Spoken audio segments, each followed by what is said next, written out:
Dear students, good evening.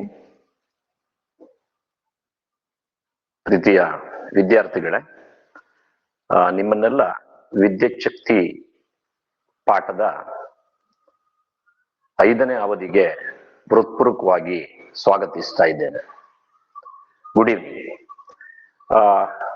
Dear students, in the last class we have discussed the meaning of resistor, and we also have studied the reason for resistance that is occur in the conductor.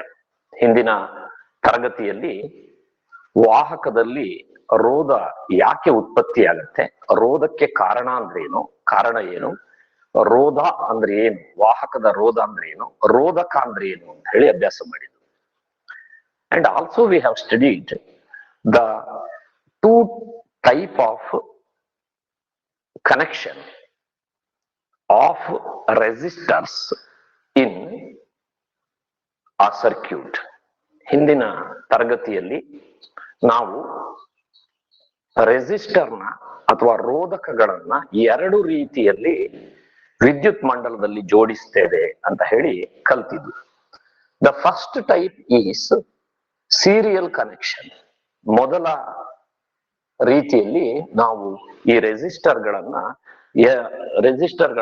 ಮೊದಲ ಸರಣಿ ಜೋಡಣೆಯಲ್ಲಿ ಜೋಡಿಸುವುದನ್ನು ಅಭ್ಯಾಸ ಮಾಡಿ. This is R1, this is R2, this is R3. So here there are 3 resistors. Resistor ಅಂತ ಹೇಳಿದ್ರೆ ಏನು ಗೊತ್ತಿದೆ ನಮ್ಗೆ? Resistor is a device which offer resistance to the flow of electric current. ಒಂದು ಎಲೆಕ್ಟ್ರಿಕ್ ಕರೆಂಟ್ ಹರಿಯೋದಕ್ಕೆ ಅಥವಾ ವಿದ್ಯುತ್ ಪ್ರವಾಹ ಹರಿಯೋದಕ್ಕೆ ಯಾವುದು ಪ್ರತಿರೋಧವನ್ನು ಒಡ್ಡುತ್ತದೋ, ಅಡೆತಡೆಗಳನ್ನ ಒಡ್ಡುತ್ತದೋ ಅದನ್ನ ನಾವು ರೆಸಿಸ್ಟರ್ ಅಂತ ಕರೆದಿದ್ದು ಅಥವಾ ರೋಧಕ ಅಂತ ಕರೆದಿದ್ದು. ರೋಧಕಗಳನ್ನ ಎರಡು ರೀತಿಯಲ್ಲಿ ಜೋಡಿಸ್ತೇವೆ ಅಂತ ಹೇಳಿದ್ದು. ಇದು ಮೊದಲನೆಯ ರೀತಿಯಲ್ಲಿ ಜೋಡಣೆ, ಅದನ್ನ ಸರಣಿ ಜೋಡಣೆ ಅಂತ ಕರಿತೀವಿ. ರೋಧಕಗಳ ಸರಣಿ ಜೋಡಣೆ ಅಂತ. ಈ ರೀತಿ ಜೋಡಿಸಿದಾಗ ಆ ವಿದ್ಯುತ್ ಮಂಡಲದಲ್ಲಿ ವಿದ್ಯುತ್ ಪ್ರವಾಹ ಹರಿಸಿದಾಗ ಇಡೀ ವಿದ್ಯುತ್ ಮಂಡಲದ ಒಟ್ಟು ರೋಧಕ ಏನಿದೆಯೋ, ಫಲಿತ ರೋಧಕ, ಅದು R1 plus R2 plus R3 ಅಂದ್ರೆ ಈ ಮೂರು R1, R2 ಮತ್ತು R3 ಏನಿದೆಯೋ ಇವುಗಳ ಒಟ್ಟು ರೋಧಕ್ಕೆ ಸಮನಾಗಿರ್ತದೆ ಅನ್ನೋದನ್ನು ಕೂಡ ಅಭ್ಯಾಸ ಮಾಡಿದ್ವಿ. ಸೊ ಯಾವಾಗಲೂ ನಾವು ರೋಧಕಗಳನ್ನ ಸರಣಿ ಜೋಡಣೆಯಲ್ಲಿ ಜೋಡಿಸಿದರೆ ಮಂಡಲದಲ್ಲಿ ಉತ್ಪತ್ತಿಯಾಗುವಂತಹ ರೋಧಕವು ಈ ಮೂರು ರೋಧಕಗಳ ಒಟ್ಟು ರೋಧಕಕ್ಕೆ ಸಮನಾಗಿರುತ್ತದೆ ಅಂತ ಹೇಳಿ ಕಂಡಿದ್ದು. So in the last class what we have studied, if resistors are connected in series, then the total resistance of a circuit is equal to the total resistance of all the resistors. The total of all the resistors will be the total resistance of the circuit. This we have learned. So ಇಲ್ಲಿ ದೊರೆಯುವಂತಹ resistance ಎಲ್ಲ ರೋಧಕಗಳ ಒಟ್ಟು ರೋಧಕ್ಕೆ ಸಮನಾಗಿರ್ತದೆ ಎನ್ನುವಂಥದ್ದನ್ನು ಅಭ್ಯಾಸ ಮಾಡಿದ್ದು.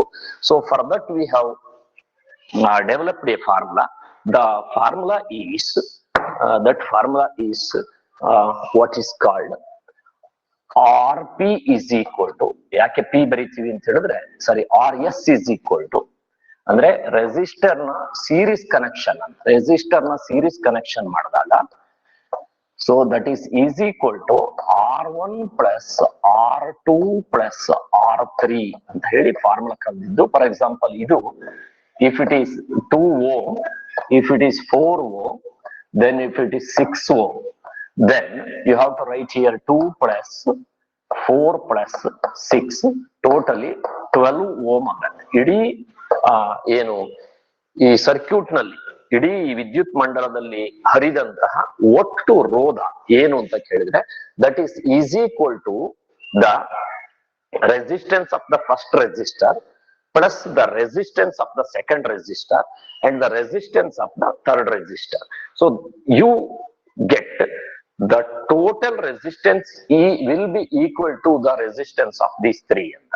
ಅಂದ್ರೆ ಒಂದು ಮಂಡಲದಲ್ಲಿ ನೀವು 3 resistor ಅನ್ನ ತೆಗೆದುಕೊಂಡಿದ್ರೆ ಆ 3 ರೆಸಿಸ್ಟರ್ ಗಳೇನಿದಾವೋ ಅವುಗಳ ಒಟ್ಟು ರೆಸಿಸ್ಟೆನ್ಸ್ ಏನಿದೆಯೋ, ರೋಧ ಏನಿದೆಯೋ, ಅದು ಇಡೀ ಮಂಡಲದ, ಇಡೀ ಸರ್ಕ್ಯೂಟ್ ನ ಒಟ್ಟು ರೆಸಿಸ್ಟೆನ್ಸ್ ಆಗಿರುತ್ತೆ ಅನ್ನೋದನ್ನ ಕಲ್ತು. So this is what we have learned in the last class. ಹಿಂದಿನ ತರಗತಿಯಲ್ಲಿ ನಾವು ಇದನ್ನ ಅಭ್ಯಾಸ ಮಾಡಿದೀವಿ. In the today lesson, today period, we are going to study what happens if the resistors are connected in parallel. If you are going to connect the resistance in this manner, see, the resistor are arranged in parallel. So this is R1 is parallel to R2, R2 is parallel to R3, and the ends of all the 3 resistors are connected to a single point. You may call it is A, the other end is called B. ಹೇಗೆ ಜೋಡಿಸಿದೀವಿ ನೋಡಿ, ರೋಧಕವನ್ನ R1, R2, R3 ಅಂತ 3 ರೋಧಕ ತೆಗೆದುಕೊಂಡಿದೀವಿ. ಆ ಪ್ರತಿಯೊಂದು ರೋಧಕದ ತುದಿಗಳು, ಪ್ರತಿಯೊಂದು ರೋಧಕದ ಒಂದು ತುದಿ ಒಂದು ಬಿಂದುವಿನಲ್ಲಿ ಜೋಡಿಸಿದೆ ಮತ್ತು 3 ರೋಧಕದ ಇನ್ನೊಂದು ತುದಿಯನ್ನು ಒಂದು ಸಿಂಗಲ್ ಒಂದೇ ಒಂದು ಬಿಂದುವಿನಲ್ಲಿ ಜೋಡಿಸುವ ಹಾಗೆ ಮಾಡಿದ್ವಿ. ಈಗ ಏನ್ ಮಾಡಿದ್ವಿ, ಈ ಪಾಯಿಂಟ್ ಇದೆಯಲ್ಲ, ಇವೆಲ್ಲ 3 ರೋಧಕದ ತುದಿ ಸೇರುವಂತಹ ಜಾಗ ಇದೆಯಲ್ಲ, ಅವುಗಳ ನಡುವೆ ವಿದ್ಯುತ್ ವಿಭವಾಂತರ ಎಷ್ಟಿರುತ್ತೆ ಅಂತ ಕಂಡುಹಿಡಿಲಿಕ್ಕೆ ಅಲ್ಲಿ ವೋಲ್ಟ್ ಮೀಟರ್ ಅನ್ನ ಸಂಪರ್ಕ ಮಾಡಿದೀವಿ. So volt meter is connected to the point where the ends of 3 resistors are joined. So the place where the ends of 3 resistors are joined, to that point we have connected the end of the voltmeter. So voltmeter gives us the total potential difference between the point A and B. ಇಲ್ಲಿ ನಮಗೆ ಏನ್ ಗೊತ್ತಾಗುತ್ತೆ ಅಂತ ಹೇಳಿದ್ರೆ, ಈ A ಮತ್ತು B ಎಂಬ 2 ಬಿಂದುಗಳ ನಡುವಿನ ವಿಭವಾಂತರ ನಮ್ಗೆ ಅರ್ಥವಾಗುತ್ತೆ ಅಥವಾ ತಿಳಿಯುತ್ತೆ. ಯಾವುದರಿಂದ? ವೋಲ್ಟ್ ಮೀಟರ್ ನ ರೀಡಿಂಗ್ ಸೂಚ್ಯಾಂಕದಿಂದ ನಮ್ಗೆ ಈ 2 ತುದಿಗಳ ನಡುವಿನ ವಿಭವಾಂತರ ಸಿಗುತ್ತೆ. Here also we have joined 4 cells. ಇಲ್ಲಿ 4 ಸೆಲ್ ಗಳನ್ನ ಜಾಯಿನ್ ಮಾಡಿದೀವಿ. ಇವು 4 ಸೆಲ್ ನಿಂದ ಉದಾಹರಣೆಗೆ 6 ವೋಲ್ಟ್ ನಷ್ಟು ವಿದ್ಯುತ್ ಸಪ್ಲೈ ಆಗತ್ತೆ ಅಂತ ತಿಳ್ಕೊಳ್ಳಿ. So the electricity pass through the wire conductor and it is first it goes to R1, at the same time goes to R2 and R3. ಏಕಕಾಲದಲ್ಲಿ R1, R2, R3 ಗೆ current divide ಆಗತ್ತೆ. Divide ಆಗಿ ಇಲ್ಲಿ ಹೊರಕ್ ಬರ್ತದೆ, ಆ resistor ಗಳ ಮೂಲಕ pass ಆಗಿ ಹೊರಕ್ ಬರುತ್ತದೆ. ಹೊರಕ್ ಬಂದು ಇಲ್ಲಿ ವೋಲ್ಟ್ ಮೀಟರ್ ರೀಡಿಂಗ್ ತೋರಿಸ್ತದೆ. ಇಲ್ಲಿ ಹೊರಕ್ಕೆ ಬಂದಿದ್ದು ಆಮ್ಮೀಟರ್ ಮೂಲಕ, ಸ್ವಿಚ್ ಮೂಲಕ ಮತ್ತೆ ಬ್ಯಾಟರಿಗೆ ವಾಪಸ್ ಬರುತ್ತೆ. This is how we have connected. So this is one type of circuit. This is a type of circuit in which the resistors are connected in parallel. ಇಲ್ಲಿ ಪ್ಯಾರಲಲ್ ಕನೆಕ್ಷನ್ ಮಾಡಿದೀವಿ. ಇಷ್ಟು parallel connection ಮಾಡಿ ಆದ್ಮೇಲೆ ನಾವು ಇಲ್ಲಿ volt meter reading ಅನ್ನು ತೆಗೆದುಕೊಳ್ಳೋಣ. Volt meter reading ತೆಗೆದುಕೊಂಡಾಗ ನಮ್ಗೆ ಎಷ್ಟೋ ವೋಲ್ಟ್ ಬರುತ್ತೆ. ಫಾರ್ ಎಕ್ಸಾಂಪಲ್ ನಮ್ಗೆ ಇಲ್ಲಿ 6 ವೋಲ್ಟ್ ಅಂತ ಬಂತು ಅಂತ ತಿಳಿಸೋಣ. 6 ವೋಲ್ಟ್ ಅಂತ ಬರುತ್ತೆ. ಓಕೆ, ಈಗ ನಾನು ವೋಲ್ಟ್ ಮೀಟರ್ ಅನ್ನು ತೆಗೆದು ಈ 2 ಪಾಯಿಂಟ್ ನಡುವೆ, ಫಸ್ಟ್ ರೆಸಿಸ್ಟರ್ ನ 2 ತುದಿಗಳ ನಡುವೆ ಒಂದ್ಸರಿ ಇದನ್ನ ಕನೆಕ್ಟ್ ಮಾಡಿದ್ರೆ ಅಲ್ಲೂ ಕೂಡ ನನಗೆ 6 ವೋಲ್ಟ್ ಅಂತಲೇ ಪೊಟೆನ್ಶಿಯಲ್ ಡಿಫರೆನ್ಸ್ ತೋರಿಸ್ತಾ ಇದೆ. ಪೊಟೆನ್ಶಿಯಲ್ ಡಿಫರೆನ್ಸ್ ನನಗೆ ಇಲ್ಲಿ ಟೋಟಲ್ ಪೊಟೆನ್ಶಿಯಲ್ ಡಿಫರೆನ್ಸ್ ಎಷ್ಟು ತೋರಿಸಿತ್ತು, ಅಲ್ಲಿ R1 R2 ನಡುವೆ ವೋಲ್ಟ್ ಮೀಟರ್ ಅನ್ನ ಕಟ್ಟಿದ್ರೆ, ಇಲ್ಲಿ ವೋಲ್ಟ್ ಮೀಟರ್ ಅನ್ನು ಕಟ್ಟಿದೆ, ವೋಲ್ಟ್ ಮೀಟರ್ ನ ಇಲ್ಲಿ ಕಟ್ಟಿದ್ರು ಕೂಡ ಅಲ್ಲೂ ಕೂಡ 6 ವೋಲ್ಟ್ ಸಿಗ್ತಾ ಇದೆ. Again I will remove the voltmeter ನ ತೆಗೆದು ನಾನು R2 ನ 2 ಪಾಯಿಂಟ್, R2 ಆ ಕಡೆ ತುದಿ ಈ ಕಡೆ ತುದಿಗೆ ಕನೆಕ್ಟ್ ಮಾಡಿದ್ರೆ ವೋಲ್ಟ್ ಮೀಟರ್ ನ, ಅಂದ್ರೆ I have arranged the voltmeter in between the two ends of the R2 ಎಂಬ ರೆಸಿಸ್ಟರ್ ನ 2 ತುದಿಗಳ ನಡುವೆ ವಿ ಅನ್ನ ನಾನು ಅಂದ್ರೆ ವೋಲ್ಟ್ ಮೀಟರ್ ನ ಜಾಯಿನ್ ಮಾಡಿದ್ರೆ ಆಗ್ಲೂ ಕೂಡ ನನಗೆ ಎಷ್ಟು ಸಿಗ್ತಾ ಇದೆ, 6 ವೋಲ್ಟ್ ನಷ್ಟೇ ಸಿಗ್ತಾ ಇದೆ. ದೆನ್ ನಾನು ಏನ್ ಮಾಡ್ತೀನಿ, ವೋಲ್ಟ್ ಮೀಟರ್ ನ I am going to join the voltmeter in between the two ends of the R3 ಎಂಬ ರೆಸಿಸ್ಟರ್ ನ ಎರಡು ತುದಿಗಳ ಆ ಕಡೆ ತುದಿ ಈ ಕಡೆ ತುದಿ ಮಧ್ಯದಲ್ಲಿ ವೋಲ್ಟ್ ಮೀಟರ್ ನ ಸಂಪರ್ಕ ಮಾಡಿದ್ರೆ then also I get the potential difference of 6 volt.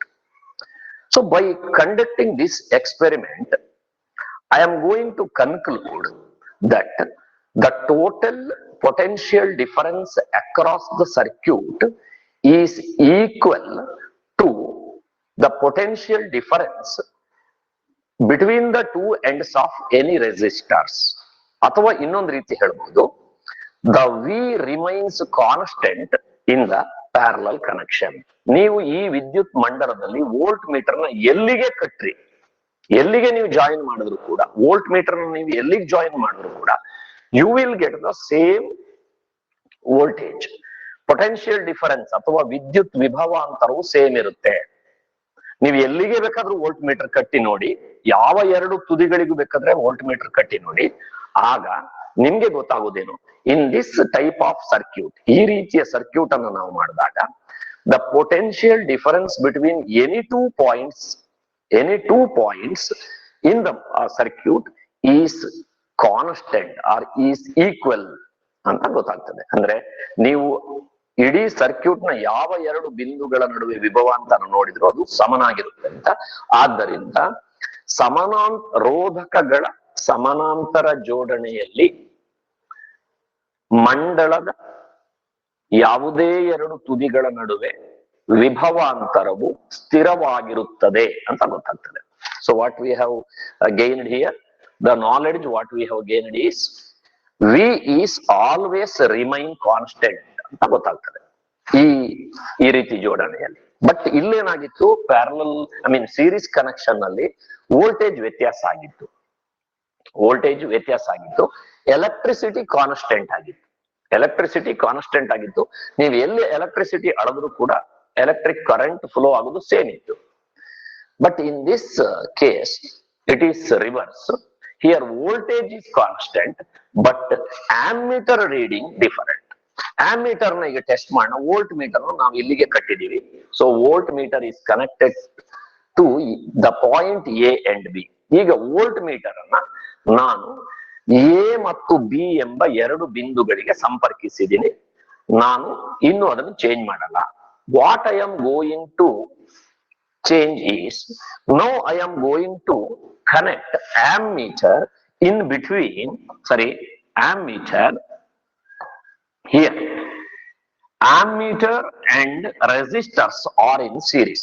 ಈ ಜಾಗಕ್ಕೆ ಕಟ್ತೀನಿ. ಅಂದ್ರೆ ಆಮ್ಮೀಟರ್ ನಾನು ಎಲ್ಲಿ ಕಟ್ಟಿದ್ದೀನಿ ಅಂದ್ರೆ, ಆಮ್ಮೀಟರ್ ನಾನು ರೆಸಿಸ್ಟರ್ ರೋಧಕ ಒಂದರ ಪಕ್ಕದಲ್ಲಿ ಕಟ್ಟಿದ್ದೇನೆ. ಸೊ ಈಗ ನಾನು ಏನ್ ಮಾಡ್ತೀನಿ, I supply electricity and take the what is called the reading in the resistor R1.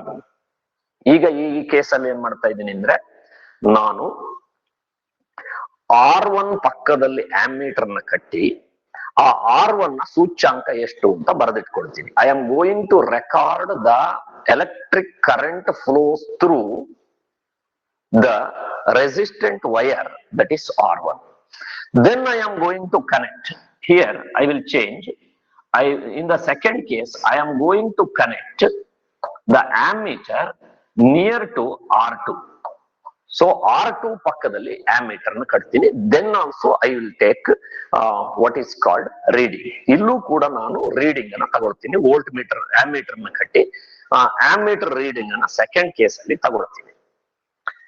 So ಅಂದ್ರೆ R2 ಎಂಬ ರೋಧಕದ ಪಕ್ಕದಲ್ಲಿ ಆಮ್ಮೀಟರ್ ಅನ್ನ ಜೋಡಿಸಿ ಅದರ ಸೂಚ್ಯಾಂಕವನ್ನು ನಾನು ರೆಕಾರ್ಡ್ ಮಾಡ್ಕೊಳ್ತೀನಿ. Then in the third case I am going to connect the ammeter near to R3 ಎಂಬ resistor ಪಕ್ಕದಲ್ಲಿ ಕಟ್ಟಿದ್ದೀನಿ. Then also I will take the reading. ಈಗಲೂ ಕೂಡ ನಾನು ರೀಡಿಂಗ್ ಅನ್ನ ತೆಗೆದುಕೊಳ್ತೀನಿ, ಅದನ್ನ ಬರೆದಿಟ್ಕೊಳ್ತೀನಿ. ಫಸ್ಟ್ ನನಗೆ ಬಂದಿತ್ತಲ್ಲ ammeter reading, when I have joined to the circuit, ಎಲ್ಲಿ ನಾನು ಆಮ್ಮೀಟರ್ ನ ಇಡೀ ಮಂಡಲಕ್ಕೆ ಸಂಪರ್ಕ ಮಾಡಿದ್ನೋ ಆಗ ಆಮ್ಮೀಟರ್ ರೀಡಿಂಗ್ ನನಗೆ ಏನ್ ಬಂದಿತ್ತು ಅದು ಈ ಮೂರು ಸರಿ ಬಂತಲ್ಲ. R1 ಪಕ್ಕದಲ್ಲಿ ಕಟ್ಟಿದಾಗ, R2 ಪಕ್ಕದಲ್ಲಿ ಕಟ್ಟಿದಾಗ, R3 ಪಕ್ಕದಲ್ಲಿ ಕಟ್ಟಿದಾಗ ಏನು ರೀಡಿಂಗ್ ಬಂತು, ಇವು ಮೂರು ರೀಡಿಂಗ್ ಅನ್ನ ಒಟ್ಟು ಕೂಡಿದ್ರೆ ಇಲ್ಲಿ ಆಮ್ಮೀಟರ್ ರೀಡಿಂಗ್ ನನಗೆ ಏನ್ ಸಿಕ್ತು ಅದು ಸಿಕ್ಕುತ್ತೆ. ಅಂದ್ರೆ ಇಲ್ಲಿ ಅಕಸ್ಮಾತ್ ಇಲ್ಲಿ 6 ವೋಲ್ಟ್ ಅಂತ ಬಂದಿದ್ರೆ ಇಲ್ಲೂ ನನಗೆ ಏನ್ ಬಂದಿರ್ಬೇಕು, ಇಲ್ಲೊಂದು 2 ವೋಲ್ಟ್ ಬಂದಿರ್ಬೇಕು, ಇಲ್ಲೊಂದು 1 hand ಆಫ್ ಸರಿ ಇಲ್ಲೊಂದು 2 ವೋಲ್ಟ್, ಇಲ್ಲೊಂದು 2 ವೋಲ್ಟ್, ಇಲ್ಲೊಂದು 2 ವೋಲ್ಟ್ ಬಂದಿರಬಹುದು ಅಂತ ತಿಳ್ಕೊಂಡು ಎಕ್ಸಾಂಪಲ್. ಸೊ 2 + 2 + 2 6 ಟೋಟಲಿ ಅಲ್ಲಿ ಉತ್ತರ ಬಂದ್ಬಿಡ್ತದೆ. ಸೊ ಇದರಿಂದ ನಾವು ಏನು ಒಂದು ಫಾರ್ಮುಲಾವನ್ನ ಡೆರೈವ್ ಮಾಡಿದೀವಿ ಅಂದ್ರೆ, so from this experiment we have got a formula.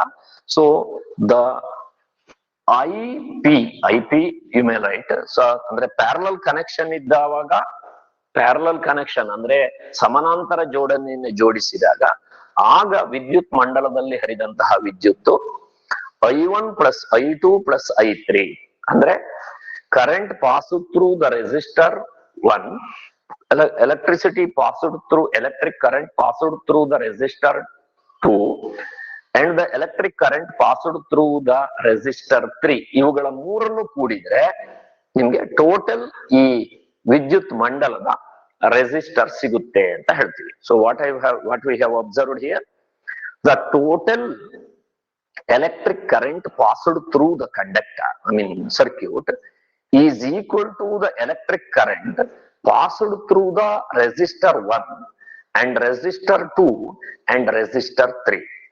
So this is what we have learned by this experiment. ಇದರಿಂದ ನಾವು ಏನ್ ಮಾಡ್ತೀವಿ ಅಂತ ಹೇಳಿದ್ರೆ, I am going to develop a what is called derivative. I am going to develop a formula. So ಈ formula derivation ಗೆ ಹೋಗ್ತಾ ಇದ್ದೀನಿ. ನೋಡಿ, ಫಾರ್ಮುಲಾ ಡೆರಿವೇಶನ್ ಏನಿದೆ ಅಂತ ಹೇಳಿದ್ರೆ, ನಮ್ಗೆ ಈಗಾಗಲೇ ಏನ್ ಗೊತ್ತಾಗಿದೆ ಇಲ್ಲಿ. ಸೊ ಏನ್ ಗೊತ್ತಿದೆ ನಮ್ಗೆ, total current pass through the circuit is equal to the current passed through the first resistor plus current passed through the second resistor and the current passed through the third resistor. ಇಡೀ ವಿದ್ಯುತ್ ಮಂಡಲದಲ್ಲಿ ಹರಿದಂತಹ ವಿದ್ಯುತ್ತು ಒಂದನೇ ರೋಧಕದ ಮೂಲಕ ಹರಿದ ವಿದ್ಯುತ್ತು ಮತ್ತು ಎರಡನೇ ರೋಧಕದ ಮೂಲಕ ಹರಿದ ವಿದ್ಯುತ್ತು, ಮೂರನೇ ರೋಧಕ, ಇದು ಒಂದನೇ ರೋಧಕ, ಎರಡನೇ ರೋಧಕ, ಮೂರನೇ ರೋಧಕ, ಇವುಗಳ ಮೂಲಕ ಹರಿದಂತಹ ವಿದ್ಯುತ್ ಪ್ರವಾಹದ ಒಟ್ಟು ಮೊತ್ತವಾಗಿರುತ್ತದೆ ಅನ್ನೋದು ನಮ್ಗೆ ಅರ್ಥ ಆಗಿದೆ. ನಮ್ಗೆ ಈಗಾಗಲೇ ಫಾರ್ಮುಲಾ ಓಮ್ಸ್ ಲಾದಲ್ಲಿ ಏನ್ ಗೊತ್ತಾಗಿದೆ ಅಂದ್ರೆ, we have got V is equal to I into R ಅಂತ. This we have learned by Ohm's law. ಓಮನ ನಿಯಮದ ಪ್ರಕಾರ ನಮ್ಗೆ ತಿಳಿದಿದೆ V ಅನ್ನೋದು I into R ಅದಕ್ಕೆ ಸಮನಾಗಿದೆ. I ಗುಣಿಸು R ಮಾಡಿದ್ರೆ ಆಗ ನಿನಗೆ ವೋಲ್ಟೇಜ್ ಎಷ್ಟು ಅನ್ನೋದು ಸಿಗುತ್ತೆ. ಹಾಗಾದ್ರೆ I1 ಎಷ್ಟು? I1 ಅಂತ ಹೇಳಿದ್ರೆ, ಈಗ ಇದನ್ನೇ ನಾವು ಫಾರ್ಮುಲಾ ಚೇಂಜ್ ಮಾಡೋದಾದ್ರೆ ಏನಾಗುತ್ತೆ, I is equal to V by R ಅಂತ ಆಗುತ್ತೆ. This is the formula, change ಮಾಡ್ಕೊಂಡಿದ್ದೀವಿ. ಹಾಗಾದ್ರೆ I is equal to V by R ಅಂದ್ರೆ I1 is equal to V by R1. ಯಾಕೆಂದ್ರೆ ಇಲ್ಲಿ ಎಲ್ಲ V ತೋರಿಸಿದೀನಿ. ಯಾಕೆಂದ್ರೆ ಇಲ್ಲಿ ನೀವು ಮಂಡಲದಲ್ಲಿ ಎಲ್ಲಿ ನೀವು ವೋಲ್ಟ್ ಮೀಟರ್ ಕಟ್ಟಿದ್ರು ಕೂಡ ವೋಲ್ಟೇಜ್ ಸೇಮ್ ಬರೋದ್ರಿಂದ here always I have return only V ಅಂತ ಮಾತ್ರ ಬರ್ದಿನಿ. V1, V2, V3 ಅಂತ ಬರ್ದಿಲ್ಲ. ಯಾಕೆ ಹಾಗೆ ಬರ್ದಿಲ್ಲ ಅಂತ ಹೇಳಿದ್ರೆ, V always constant in this type of arrangement. ಈ ರೀತಿ ನೀವು ರೋಧಕಗಳನ್ನು ಜೋಡಿಸಿದಾಗ V ಕಾನ್ಸ್ಟೆಂಟ್ ಇರೋದ್ರಿಂದ ನಾನು V ಅನ್ನು ಅಲ್ಲಿ ಕಾನ್ಸ್ಟೆಂಟ್ ಬರೆದಿದ್ದೀನಿ. ಆದ್ರಿಂದ ಏನಾಯ್ತು, V1 ಅಂದ್ರೆ ರೋಧಕ ಒಂದರ ಮೂಲಕ ಹರಿದ ವಿದ್ಯುತ್ ಪ್ರವಾಹ ಯಾವುದಕ್ಕೆ ಸಮನಾಗಿರುತ್ತೆ ಅಂದ್ರೆ, ಅಲ್ಲಿ ಇಡೀ ಮಂಡಲದ ವೋಲ್ಟೇಜ್ ಏನಿದೆಯೋ ಅದು ಡಿವೈಡೆಡ್ ಬೈ R1. ಸೊ ಅಂಶದಲ್ಲಿ ಏನ್ ಬಂತು, V ಬಂತು, ಛೇದದಲ್ಲಿ ಏನ್ ಬಂತು, R1 ಬಂತು. So I1 is equal to V by R1 ಆಗುತ್ತೆ. ಅದೇ ರೀತಿ I2 is equal to V by R2, then I3 is equal to V by R3 ಆಯ್ತು. ಓಕೆ, ಈಗ ಇದನ್ನ ನಾನೇನ್ ಕಾಮನ್ ತಗೊಳ್ಳೋದಾದ್ರೆ ನನ್ಗೆ ಇಲ್ಲಿ ಗೊತ್ತಿರೋ ಹಾಗೆ ಏನಾಯ್ತು, ಇಲ್ಲಿ I1 plus I2 plus I3 ಮಾಡೋದಾದ್ರೆ ಹೇಗಾಗುತ್ತೆ ಫಾರ್ಮುಲಾ ಅಂತ ಹೇಳಿದ್ರೆ, ಇವನು I1 ಅಂತ ಹೇಳಿದ್ರೆ ಏನು, V by R1 ಅದ್ನ ಇಲ್ಲಿ ಬರ್ಕೊಂಡಿದೀನಿ. I2 is equal to second one V by R2. I3 is equal to V by R3 ಅನ್ನೋದು ಗೊತ್ತಾಯ್ತು. ಸೊ ಇಲ್ಲೇನ್ ಮಾಡಿದೀನಿ ನಾನು, ಇಲ್ಲಿರೋ I1, I2, I3 ಅಷ್ಟನ್ನು ಲೆಫ್ಟ್ ಹ್ಯಾಂಡ್ ಸೈಡ್ ಗೆ ತಗೊಂಡಿದ್ದೀನಿ. ಈ ಈಸ್ ಈಕ್ವಲ್ ಟು ನ ಲೆಫ್ಟ್ ಹ್ಯಾಂಡ್ ಗೆ ಸೈಡ್ ತಗೊಂಡಿದ್ದೀನಿ. ಇಲ್ಲಿರುವ ರೈಟ್ ಹ್ಯಾಂಡ್ ಸೈಡ್ ಅನ್ನೆಲ್ಲ ರೈಟ್ ಹ್ಯಾಂಡ್ ಸೈಡ್ ನಲ್ಲೇ ಬರೆದಿದ್ದೀನಿ, ಅದನ್ನ ಬಿಟ್ಟು ಬೇರೆ ಏನು ಮಾಡಿಲ್ಲ ನಾನು. ಈಗ ನಾನು ಇಲ್ಲಿ ನನಗೆ ಗೊತ್ತಿದೆ I1 plus I2 plus I3 ಅಂದ್ರೆ ಏನದು, I1 plus I2 plus I3 ಅಂದ್ರೆ ಏನದು I. So I write I here. So ಇದಿಷ್ಟನ್ನು ಬರೆಯೋ ಬದಲಿಗೆ ನಾನು ಕಾಮನ್ ಆಗಿ I ಅಂತ ಬರೀಬಹುದು. So electric current passed through the total electric current passed through the circuit. Circuit ನಲ್ಲಿ ಸರಬರಾಜಾದಂತಹ ಸಂಪೂರ್ಣ ವಿದ್ಯುತ್ ಪ್ರವಾಹ ಏನಾಗತ್ತೆ ಈಗ. ಸೊ ಈಗ ನಾನು ಇಲ್ಲಿ ವಿ ಇದೆಯಲ್ಲ, ಇದನ್ನು ಕಾಮನ್ ಇರೋದ್ರಿಂದ ನಾನು ಕಾಮನ್ ಅನ್ನು ಔಟ್ ಸೈಡ್ ತಕೊಂಡಿದ್ದೀನಿ. ಸೊ ಇಂಟು ಬ್ರಾಕೆಟ್ ಹಾಕಿದ್ದೀನಿ. ಸೊ ಇದನ್ನು ವಿ ಅನ್ನ ಹೊರಗೆ ತೆಗೆದುಕೊಂಡಾಗಿರೋದ್ರಿಂದ 1/R1 ಅಂತ ಬರುತ್ತೆ.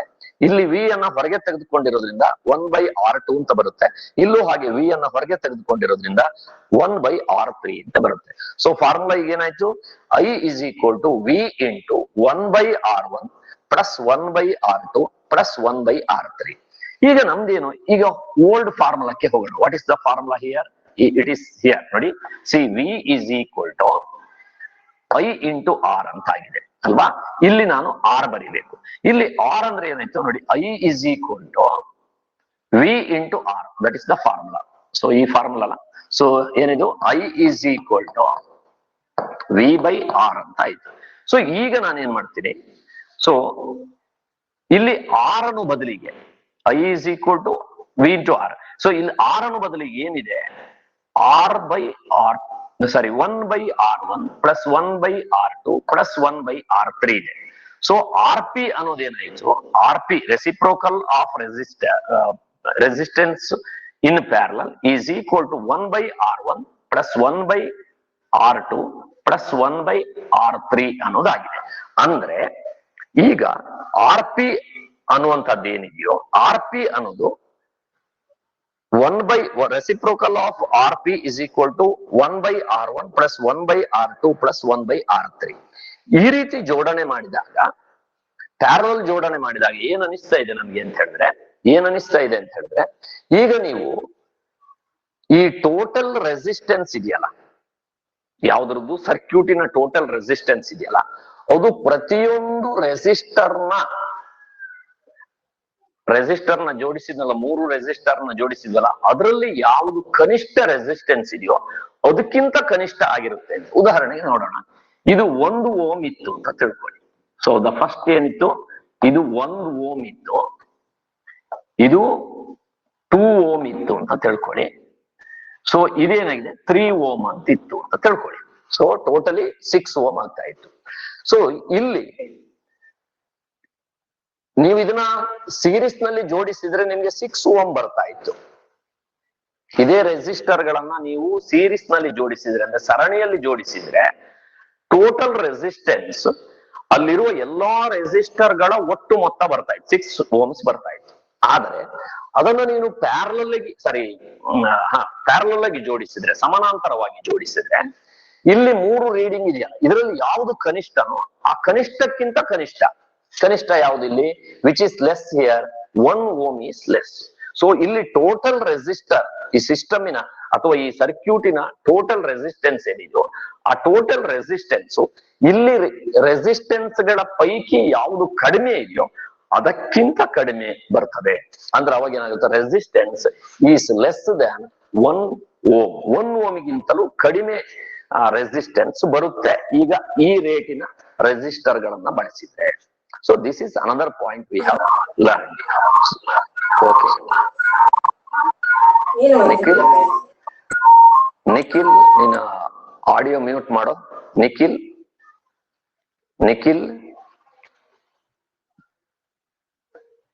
is disturbing. See, ಇದನ್ನು ನಾವು, ಇದರಿಂದ ನಮ್ಗೆ ಏನ್ ಗೊತ್ತಾಗುತ್ತೆ ಅಂತ ಹೇಳಿದ್ರೆ, ಒಂದು ಸರ್ಕ್ಯೂಟ್ ನಲ್ಲಿ ರೆಸಿಸ್ಟರ್ನ ನೀವು ಜೋಡಿಸಿದ್ರೆ, ಸೀರೀಸ್ ನಲ್ಲಿ ಜೋಡಿಸಿದ್ರೆ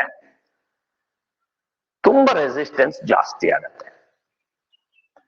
ಒಂದು ಸರ್ಕ್ಯೂಟ್ ನಲ್ಲಿ ನೀವು ರೆಸಿಸ್ಟರ್ ಗಳನ್ನ ಪ್ಯಾರಲಲ್ ಆಗಿ ಜೋಡಿಸಿದ್ರೆ ಆ ರೆಸಿಸ್ಟೆನ್ಸ್ ಎಷ್ಟು ಕಡಿಮೆ ಆಗುತ್ತೆ ಅಂತ ಹೇಳಿದ್ರೆ, ಅವು ಜೋಡಿಸಿದಂತಹ ರೆಸಿಸ್ಟರ್ ಗಳಲ್ಲಿ ಅತ್ಯಂತ ಕಡಿಮೆ ರೆಸಿಸ್ಟೆನ್ಸ್ ಹೊಂದಿರುವಂತಹ ರೆಸಿಸ್ಟರ್ ಯಾವ್ದಿದೆಯೋ ಅದರ ರೆಸಿಸ್ಟೆನ್ಸ್ ಗಿಂತ ಕಡಿಮೆ ರೆಸಿಸ್ಟೆನ್ಸ್ ಆಗತ್ತೆ ಅನ್ನೋದನ್ನ ನಾವು ವಿ ಹ್ಯಾವ್ ಲರ್ನ್. ಇದನ್ನ ನಾವು ಈಗ ಅರ್ಥ ಮಾಡ್ಕೊಂಡಿದೀವಿ. ಸೊ ಈಗ ಏನಾಗುತ್ತೆ, ನನಗೆ ಒಂದು ಸರ್ಕ್ಯೂಟ್ ನಲ್ಲಿ ವಿದ್ಯುತ್ ಹರಿತಾ ಇರುವಂತಹ ವಿದ್ಯುತ್ ಅನ್ನ ಕಂಟ್ರೋಲ್ ಮಾಡಬೇಕು. ಅದು ಎಷ್ಟು ಕಂಟ್ರೋಲ್ ಮಾಡ್ಬೇಕು ನಾನು? ತುಂಬಾ ಜಾಸ್ತಿ ರೆಸಿಸ್ಟೆನ್ಸ್ ಅನ್ನು ಕೊಟ್ಟು ಸ್ವಲ್ಪ ವಿದ್ಯುತ್ ಹರಿಯುವಾಗ ಮಾಡ್ಬೇಕಾದ್ರೆ ನಾನೇನ್ ಮಾಡ್ತೀನಿ, ಆಗ ರೆಸಿಸ್ಟರ್ನ ಪ್ಯಾರಲಲ್ ಆಗಿ ಜೋಡಿಸ್ತೇನೆ. ನನಗೆ ಈಗ ಹರಿತಿದೆಯಲ್ಲ ವಿದ್ಯುತ್, ಅದಕ್ಕಿಂತ ಒಂಚೂರು ಕಡಿಮೆ, ಅದಕ್ಕಿಂತ ಸ್ವಲ್ಪ ಕಡಿಮೆ ಪ್ರಮಾಣದಲ್ಲಿ ವಿದ್ಯುತ್ ಹರಿಬೇಕು. ಒಂದ್ ಸ್ವಲ್ಪ ರೆಸಿಸ್ಟೆನ್ಸ್ ಅನ್ನ ಕೊಡಬೇಕು ವಿದ್ಯುತ್ತಿಗೆ, ಅದು ಅದರ ಓಡಾಟನ ಸ್ವಲ್ಪ ಕಂಟ್ರೋಲ್ ಮಾಡ್ಬೇಕು ಅಂದ್ರೆ ಆಗ ನಾನೇನ್ ಮಾಡ್ಬೇಕು, ಈಗ ಪ್ಯಾರಲಲ್ ಆಗಿ ಅದನ್ನ ಪ್ಯಾರಲಲ್ ಆಗಿ ಸಮಾನಾಂತರವಾಗಿ ಜೋಡಿಸ್ಬೇಕು. ಸಮಾನಾಂತರವಾಗಿ ಜೋಡಿಸುವಾಗ ಫಾರ್ ಎಕ್ಸಾಂಪಲ್ ಇಲ್ಲಿ ಎಷ್ಟೋ ಕರೆಂಟ್ ಇದೆ ಅಂತ ತಿಳ್ಕೊಳ್ಳಿ. ಇಲ್ಲಿ ಎಷ್ಟಿದೆ, ಒಂದು 10 amps ನಷ್ಟು 10 amps ನಷ್ಟು ಕರೆಂಟ್ ಇದೆ ಅಂತ ತಿಳ್ಕೊಳ್ಳಿ. ಈಗ ನನಗೆ ಈ ಸರ್ಕ್ಯೂಟ್ ನಲ್ಲಿ ಇಲ್ಲಿಗೆ ಬರುವಾಗ ಅದು ಒಂದು 8 amps ಆಗ್ಬೇಕು ಅಂತ ನಾನು ನಿರ್ಧಾರ ಮಾಡ್ಕೊಂಡಿದ್ದೀನಿ. ಈಗ 10 amps ಇರೋದು 8 amps ಆಗ್ಬೇಕಾದ್ರೆ ಇಲ್ಲಿ ನಾನು ಯಾವ ಗ್ರೇಡಿನ ಎಷ್ಟು ರೆಸಿಸ್ಟೆನ್ಸ್ ನ ಯಾವ ರೀತಿಯ ರೆಸಿಸ್ಟೆನ್ಸ್ ಅನ್ನ ಜೋಡಿಸಬೇಕು ಅನ್ನೋದನ್ನ ನಾನು ಮೊದಲು ಕ್ಯಾಲ್ಕುಲೇಟ್ ಮಾಡ್ಕೋಬೇಕು. ಸೊ ಇದು ಸರ್ಕ್ಯೂಟ್ ಟೆಕ್ನಾಲಜಿ. ಆ ಸರ್ಕ್ಯೂಟ್ ನಲ್ಲಿ ಅದನ್ನ ಜೋಡಿಸುವಾಗ ಆ ಜೋಡಿಸುವಂತಹ ಟೆಕ್ನಿಷಿಯನ್ಗೆ ಆ ಕ್ಯಾಲ್ಕುಲೇಷನ್ ಗೊತ್ತಿರಬೇಕು. ಯಾವ ಫಾರ್ಮುಲಾ ಗೊತ್ತಿರ್ಬೇಕು ಅವರಿಗೆ? ಸೊ ಈ ಫಾರ್ಮುಲಾ ಗೊತ್ತಿರಬೇಕು. ಯಾವುದು? The total resistance in parallel connection is the reciprocal of what is called 1 by reciprocal of R1 plus reciprocal of R2 plus reciprocal of R3 ಅನ್ನುವಂಥದ್ದು ಅವರಿಗೆ ಗೊತ್ತಿರಬೇಕು. ಆಗ ಮಾತ್ರ ಸರ್ಕ್ಯೂಟ್ ನಲ್ಲಿ ನಾವು ಅದನ್ನ ಡಿಸೈನ್ ಮಾಡ್ಲಿಕ್ಕಾಗುತ್ತೆ. ನಾವು ಹೇಳಿದಷ್ಟು ಎಲೆಕ್ಟ್ರಿಸಿಟಿಯಲ್ಲಿ ಹರಿಯುವ ಹಾಗೆ ಮಾಡ್ಲಿಕ್ಕೆ ಸಾಧ್ಯವಿದೆ. ಇದಾದ್ಮೇಲೆ ನಾವು ಈಗ ಏನ್ ಮಾಡ್ಬೇಕು? We have so for studied the 2 types of resistor connection. Resistor ನ 2 ವಿಧದಲ್ಲಿ ಕನೆಕ್ಷನ್ ಮಾಡೋದನ್ನ ನಾವು ಅಭ್ಯಾಸ ಮಾಡಿದೀವಿ. One is series connection and another one is parallel connection. So now we are in the junction where we can differentiate the 2 types of resistor connection and the difference between them. ಈ 2 ರೀತಿಯ resistor connection ಮಾಡೋದ್ರಿಂದ ಏನು ತಪ್ಪಾಗುತ್ತೆ, ಏನು ವ್ಯತ್ಯಾಸವಾಗತ್ತೆ, ಅವುಗಳ ನಡುವೆ ಏನು ವ್ಯತ್ಯಾಸ ಇದೆ ಅನ್ನೋದನ್ನು ನಾವು ಈಗ ಅರ್ಥ ಮಾಡ್ಕೊಳ್ಳೋಣ. ನಮ್ಗೆ ನಮ್ಮ ಅಬ್ಸರ್ವೇಷನ್ ಪ್ರಕಾರ, so if we have arrange the resistor R in series, ನಾವು ರೋಧಕಗಳನ್ನ ಸರಣಿ ಜೋಡಣೆಯಲ್ಲಿ ಜೋಡಿಸಿದಾಗ ಅಲ್ಲಿ ಆರ್ ಇಸ್ ಈಕ್ವಲ್ ಟು ಏನಾಗುತ್ತೆ, R is equal to R1 plus R2 plus R3 ಅಂತ ಆಗತ್ತೆ. ಅದೇ ನೀವು ಸಮಾನಾಂತರ ಜೋಡಣೆಯನ್ನ ಮಾಡಿದಾಗ, if you are connecting the resistors in parallel, then the total resistance of the circuit will be 1 by Rp is equal to 1 by R1 plus 1 by R2 plus 1 by R3 ಅಂತ ಆಗುತ್ತೆ. This is the difference between what you call the series connection and parallel connection. ಇದು ಸರಣಿ ಜೋಡಣೆ ಮತ್ತು ಸಮಾನಾಂತರ ಜೋಡಣೆಯ ನಡುವಿನ ಮಧ್ಯದ ಒಂದು ಪ್ರಥಮವಾದಂತಹ ವ್ಯತ್ಯಾಸ ಏನಂದ್ರೆ, ಅಲ್ಲಿ RS is equal to R1 plus R2 plus R3 ಆದ್ರೆ ಇಲ್ಲಿ 1 by Rp is equal to 1 by R1 plus 1 by R2 plus 1 by R3 ಆಗುತ್ತೆ. This is the first difference. ಎರಡನೇ ಡಿಫರೆನ್ಸ್ ಏನು ಅಂತ ಹೇಳಿದ್ರೆ, ಇಲ್ಲಿ ಏನಾಗಿತ್ತು ಅಂತ ಹೇಳಿದ್ರೆ, I is constant ಅಂತ ಹೇಳಿದ್ದು. I is constant ಅಂತ ಹೇಳಿದ್ದು ಅಂದ್ರೆ, ನೀವು ಎಲ್ಲಿ ಬೇಕಾದ್ರೂ ಈ ರೀತಿ ಜೋಡಣೆಯನ್ನು ಜೋಡಿಸಿದಾಗ ಈ ಮಂಡಲದಲ್ಲಿ ಯಾವ ಭಾಗದಲ್ಲಿ ನೀವು ಆಮ್ಮೀಟರ್ ಇಟ್ಟು ನೋಡಿದ್ರು ಆಮ್ಮೀಟರ್ ರೀಡಿಂಗ್ ಸೇಮ್ ಇರುತ್ತೆ, ಆದ್ರೆ ವೋಲ್ಟೇಜ್ ವ್ಯತ್ಯಾಸ ಆಗುತ್ತೆ. ಅಂದ್ರೆ ವೋಲ್ಟ್ ಮೀಟರ್ ಬೇರೆ ಬೇರೆ ಕಡೆ ಬೇರೆ ಬೇರೆ ರೆಕಾರ್ಡ್ ಅನ್ನ ರೀಡಿಂಗ್ ಅನ್ನ ಕೊಡುತ್ತೆ ಅಂತ. ಇಲ್ಲಿಗೆ ಬಂದ್ರೆ, so in this case the total electric current flows through the circuit is the sum of the electricity passed through the first resistor and second resistor and third resistor. ಅಂದ್ರೆ ಈ ರೀತಿ ಜೋಡಣೆ ಮಾಡಿದಾಗ ಕರೆಂಟ್ ಸರ್ಕ್ಯೂಟ್ ನಲ್ಲಿ ವಿದ್ಯುತ್ ಮಂಡಲದಲ್ಲಿ ಒಂದೇ ರೀತಿ ಹರಿಯಲ್ಲ, ಒಂದೊಂದು ಕಡೆ ಒಂದೊಂದು ರೀತಿ ಹರಿಯುತ್ತೆ. ಆದ್ರೆ ಒಂದು ವಿಶೇಷ ಅಂತ ಹೇಳಿದ್ರೆ ಪ್ರತಿ ರೆಸಿಸ್ಟರ್ ನ ಮೂಲಕ ಹರಿದಂತಹ ವಿದ್ಯುತ್ ಅನ್ನ ನೀವು ಒಟ್ಟುಗೂಡಿಸಿದ್ರೆ ಅದು ಇಡೀ ವಿದ್ಯುತ್ ಮಂಡಲದ ರೆಸಿಸ್ಟೆನ್ಸ್ ಆಗಿರುತ್ತೆ. ಐ ಮೀನ್ ರೆಸಿಸ್ಟೆನ್ಸ್ ಅಲ್ಲ, ವಿದ್ಯುತ್ ಪ್ರವಾಹ ಆಗಿರುತ್ತೆ ಅನ್ನೋದನ್ನ ನಾವು ಅಭ್ಯಾಸ ಮಾಡಿದ್ವಿ.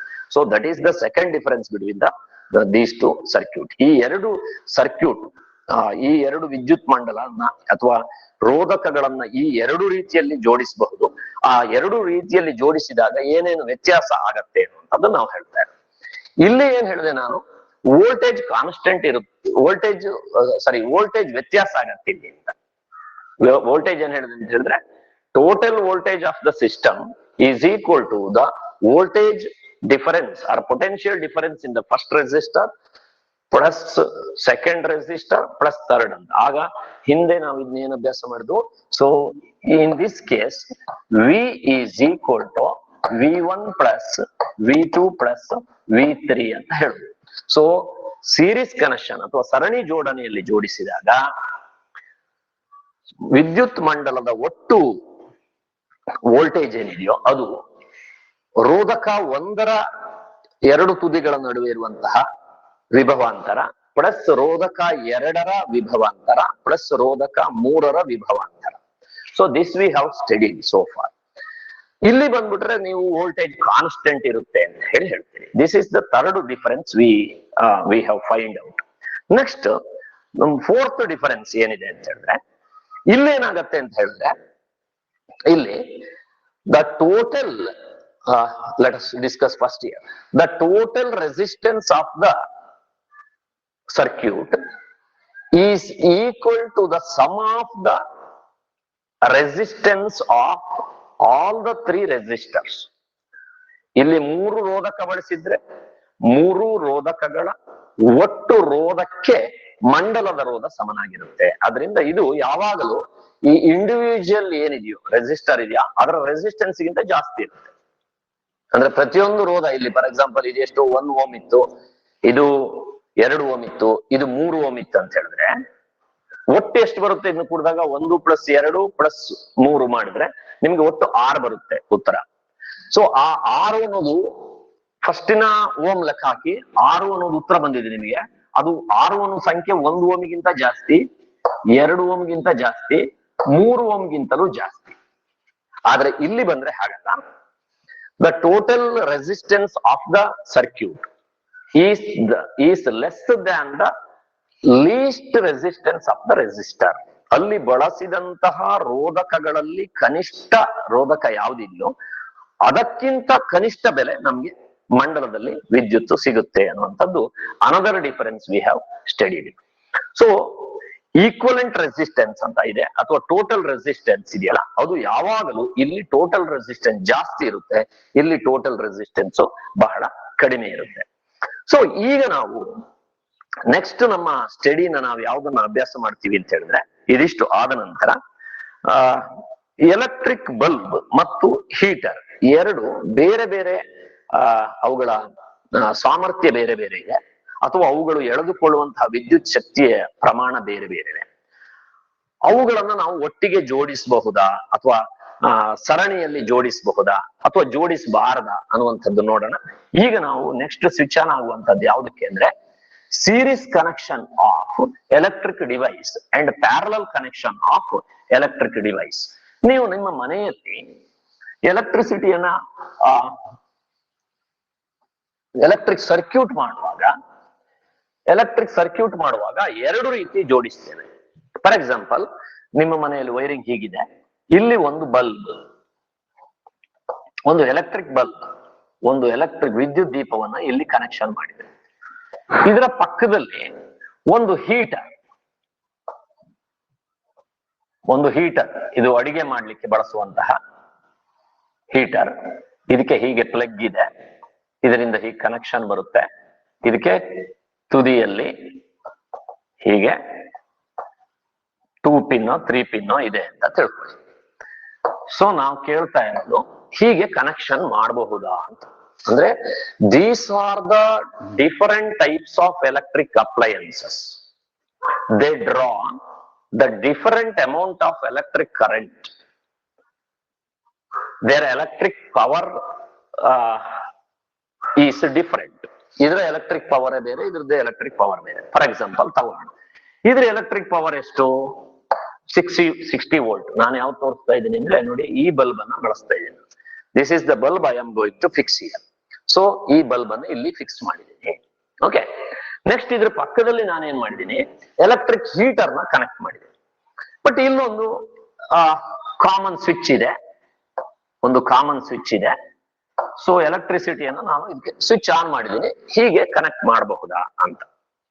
No, it should not be do. ನೀವು ಹಾಗೆ ಮಾಡ್ಲಿಕ್ಕೆ ಇಲ್ಲ. ಹಾಗೆ ಮಾಡಿದ್ರೆ ಏನಾಗತ್ತೆ ಅಂತ ಹೇಳಿದ್ರೆ, ಇದರಲ್ಲಿ ಇದಕ್ಕೆ ಎಲೆಕ್ಟ್ರಿಸಿಟಿ ಜಾಸ್ತಿ ಬೇಕು. ಇದಕ್ಕೆ ಎಷ್ಟಿದೆ ಸಾಮಾನ್ಯ? ಇದ್ರ ಸರಿ, ಇದು ವ್ಯಾಟ್ ಬರಿಬೇಕಿತ್ತು, ವ್ಯಾಟ್. ಇದೇನು ಅಂದ್ರೆ 1000 ವ್ಯಾಟ್ ಇದೆ ಅಂತ ತಿಳ್ಕೊಳ್ಳಿ. 1000 ವ್ಯಾಟ್ ಇದೆ. ಸೊ 1000 ವ್ಯಾಟ್ ಇದ್ರ ಪವರ್, ಇದ್ರದ್ದು 60 ವ್ಯಾಟ್. ಇವು ಎರಡನ್ನು ನಾವು ಒಟ್ಟಿಗೆ ಇದು ಮಾಡಿದ್ರೆ, ಇದು ನಮ್ಮ ಮೇನ್ ಸಪ್ಲೈ ನಿಂದ 1000 ವ್ಯಾಟ್ ಅನ್ನ ತೆಗೆದುಕೊಳ್ಳುವಾಗ ಆ 1000 ವ್ಯಾಟ್ ಇದ್ರ ಮೂಲಕ ಬರುತ್ತೆ. ಅಷ್ಟು ಈ 1000 ವ್ಯಾಟ್ ಆಗ್ಬೇಕಾದ್ರೆ ಎಷ್ಟು ಕರೆಂಟ್ ಎಳ್ಕೋಬೇಕು, ಅಷ್ಟು ಎಲೆಕ್ಟ್ರಿಸಿಟಿ ಬಲ್ಬ್ ಮೂಲಕನೂ ಹರಿಯುತ್ತೆ. ಆಗ ಬಲ್ಬ್ ಸುಟ್ಟೋಗ್ತದೆ. ಸೊ ಒಂದ್ಸರಿ ಇಲ್ಲೆಲ್ಲಾರು ಒಂದ್ ಬಲ್ಬ್ ಸುಟ್ಟೋಯ್ತು ಅಂದ್ರೆ ಇಲ್ಲಿ ಡಿಸ್ಕನೆಕ್ಟ್ ಆಯ್ತು, ಮಿಕ್ಕಿದ್ದು ಇದಕ್ಕೆ ಎಲೆಕ್ಟ್ರಿಸಿಟಿ ಹರಿಯಲ್ಲ. So if one device is what is called destroyed, if one device is disconnected, then electricity will not flow through the circuit. ನೀವು ಉಪಕರಣಗಳನ್ನ ಮನೆಯಲ್ಲಿ ಜೋಡಿಸುವಾಗ ಅಥವಾ ವೈರಿಂಗ್ ಮಾಡುವಾಗ ನೀವು ಸೀರೀಸ್ ಕನೆಕ್ಷನ್ ಅನ್ನ ಮಾಡಿದ್ರೆ, ನೀವು ಮನೆಯಲ್ಲಿ ಸೀರಿಯಲ್ ಸೆಟ್ ಅನ್ನ ಹಬ್ಬ ಹರಿದಿನಗಳಲ್ಲಿ ನೋಡಿರ್ತೀರಿ, ಅಥವಾ ಗೃಹ ಪ್ರವೇಶ, ಮದುವೆ ಮನೆಯಲ್ಲಿ ಸೀರಿಯಲ್ ಸೆಟ್ ಹಾಕಿರ್ತಾರೆ. ಅದು ಈ ರೀತಿ ಕನೆಕ್ಷನ್ ಇರ್ತದೆ. ಅದರಲ್ಲಿ ಯಾವ್ದಾದ್ರು ಒಂದು ಬಲ್ಬ್ ಹಾಳಾಯ್ತು ಅಂದ್ರೆ ಅಲ್ಲಿಂದ ಮುಂದಿರುವಂತಹ ಬಲ್ಬ್ ಗಳಿಗೆ ಎಲೆಕ್ಟ್ರಿಸಿಟಿ ಹರಿಯಲ್ಲ. So this is the demerit. ಅಷ್ಟೂ ಉಪಕರಣಕ್ಕೆ ಒಂದೇ ಒಂದು ಸ್ವಿಚ್ ಇರುತ್ತೆ. ಸೊ ಕಾಮನ್ ಸ್ವಿಚ್, ಒಂದ್ ಸ್ವಿಚ್ ಇರುತ್ತೆ. So this is it is not advisable to connect the electric appliances in this manner. ನಾವು ಮನೆಯಲ್ಲಿ ವಿದ್ಯುತ್ ಉಪಕರಣಗಳನ್ನ ಜೋಡಿಸುವಾಗ ಸರಣಿ ಜೋಡಣೆಯಲ್ಲಿ ಜೋಡಿಸುವಂತಹದ್ದು ಒಂದು ಒಳ್ಳೆಯ ವಿಧಾನ ಅಲ್ಲ. ಅದರಲ್ಲಿ ಏನಾಗತ್ತೆ ಅಂದ್ರೆ ಇನ್ನೊಂದು, ಈಗ ಬೇರೆ ಬೇರೆ ರೇಟಿನವಲ್ಲ, ಒಂದೇ ರೇಟಿನವು ಇದಾವೆ ಅಂತ ತಿಳ್ಕೊಳ್ಳಿ. ಫಾರ್ ಎಕ್ಸಾಂಪಲ್, ನಾವು we have connected 3 electric appliances. 3 bulb ಅನ್ನ ಹಾಕಿದೀವಿ ನಾವು. ಹೀಗೆ ಇದು ಸಾಮಾನ್ಯವಾಗಿ ನಿಮ್ಮ ಮನೆಯಲ್ಲಿ ನೀವು ಒಂದು ಸಿಂಗಲ್ ಸ್ವಿಚ್ ಮಾಡಿರ್ತೀರಿ. ಆ ಸ್ವಿಚ್ ಅನ್ನ ಆನ್ ಮಾಡ್ಬಿಟ್ರೆ, ಇದು ನೀವು ಎಲೆಕ್ಟ್ರಿಕ್ ಸಪ್ಲೈ ಇದೆ ಮನೆಯಲ್ಲಿ. ಸೊ ಮನೆಯಲ್ಲಿ ಈ ರೀತಿ ಎಲೆಕ್ಟ್ರಿಕ್ ಸಪ್ಲೈ ಇದೆ. ಈ ಸಪ್ಲೈಗೆ ನೀವು ಇದನ್ನ ಕನೆಕ್ಟ್ ಮಾಡ್ತೀರಿ. ಇಲ್ಲೊಂದು ಬಲ್ಬ್ ಇದೆ, ಆಯ್ತಾ? ಇಲ್ಲೊಂದು ಬಲ್ಬ್ ಇದೆ. ಈ ಒಂದು ಸ್ವಿಚ್ ಆನ್ ಮಾಡಿದ್ರೆ ನೀವು 3 ಬಲ್ಬ್ ಗ್ಲೋ ಆಗತ್ತೆ. So this is generally we do. ನಮ್ಮ ಮನೆಯಲ್ಲಿ ನಾವು ಯಾವ್ದಾದ್ರು ಮನೆಯಿಂದ ಹೊರಕ್ಕೆ ಎಲೆಕ್ಟ್ರಿಸಿಟಿ ಸಪ್ಲೈ ಮಾಡುವಾಗ ಈ ರೀತಿ ಮಾಡ್ತೀವಿ. ಒಂದ್ ಸ್ವಿಚ್ 3-4 ಬಲ್ಬ್ ಉರಿತದೆ. ಸೊ ಏನಾಗುತ್ತೆ ಹೀಗೆ ಮಾಡಿದಾಗ ಅಂದ್ರೆ, C the first bulb receives more electric current. ಇದಕ್ಕೆ ಎಲೆಕ್ಟ್ರಿಕ್ ಕರೆಂಟ್ ಜಾಸ್ತಿ ಸಿಗುತ್ತೆ. ಸೀರೀಸ್ ಕನೆಕ್ಷನ್ ಮಾಡಿದಾಗ ಎಲೆಕ್ಟ್ರಿಸಿಟಿ ಜಾಸ್ತಿ ಸಿಗುತ್ತೆ. ಇದಕ್ಕೆ ಹೋಗುವಾಗ ಎಲೆಕ್ಟ್ರಿಕ್ ಫ್ಲೋ ಸ್ವಲ್ಪ ಕಡಿಮೆ ಆಗುತ್ತೆ, ಅದಕ್ಕೆ ಹೋಗುವಾಗ ಇನ್ನೂ ಕಡಿಮೆ ಆಗುತ್ತೆ. The last bulb will get less electric current. ಆದ್ರಿಂದ ಇದು ಸ್ವಲ್ಪ ಡಿಮ್ ಉರಿಯುತ್ತೆ, ಇದು ಸ್ವಲ್ಪ ಬ್ರೈಟ್ ಉರಿಯುತ್ತೆ, ಇದು ತುಂಬಾ ಬ್ರೈಟ್ ಆಗಿ ಉರಿಯುತ್ತೆ. ಸೊ ಇದು ಹೀಗೆ ಮಾಡಿದಾಗ ಲಾಸ್ಟ್ ಏನು ಡಿವೈಸ್ ಇದೆಯಲ್ಲ, ಅದಕ್ಕೆ ಸಾಕಾಗುವಷ್ಟು ಎಲೆಕ್ಟ್ರಿಕ್ ಸಪ್ಲೈ ಸಿಗೋದಿಲ್ಲ ಅನ್ನುವಂಥದ್ದು ಒಂದು. ಸೊ ಸಾಮಾನ್ಯವಾಗಿ ಮನೆಗಳಲ್ಲಿ, so how to connect then, ಈ ಅಪರೇಟರ್ಸ್ ಅನ್ನು ಹೆಂಗ್ ಕನೆಕ್ಟ್ ಮಾಡಬೇಕು ಅಂದ್ರೆ, so here you can connect a bulb. ಇಲ್ಲೊಂದು ವಿದ್ಯುತ್ ಬಲ್ಬ್ ಅನ್ನು ಕನೆಕ್ಟ್ ಮಾಡಿ. ಇಲ್ಲಿ ಏನ್ ಮಾಡಿದೀನಿ ನಾನು, ಹೀಟರ್. ಇದು ಹೀಟರ್ ಇದೆ. ಸೊ ಈ ಹೀಟರ್ಗೆ ನಾನು ಏನ್ ಮಾಡಿದ್ದೀನಿ,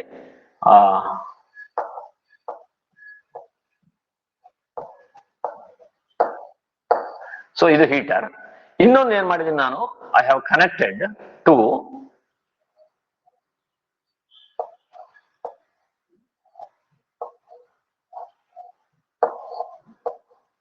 electric fan.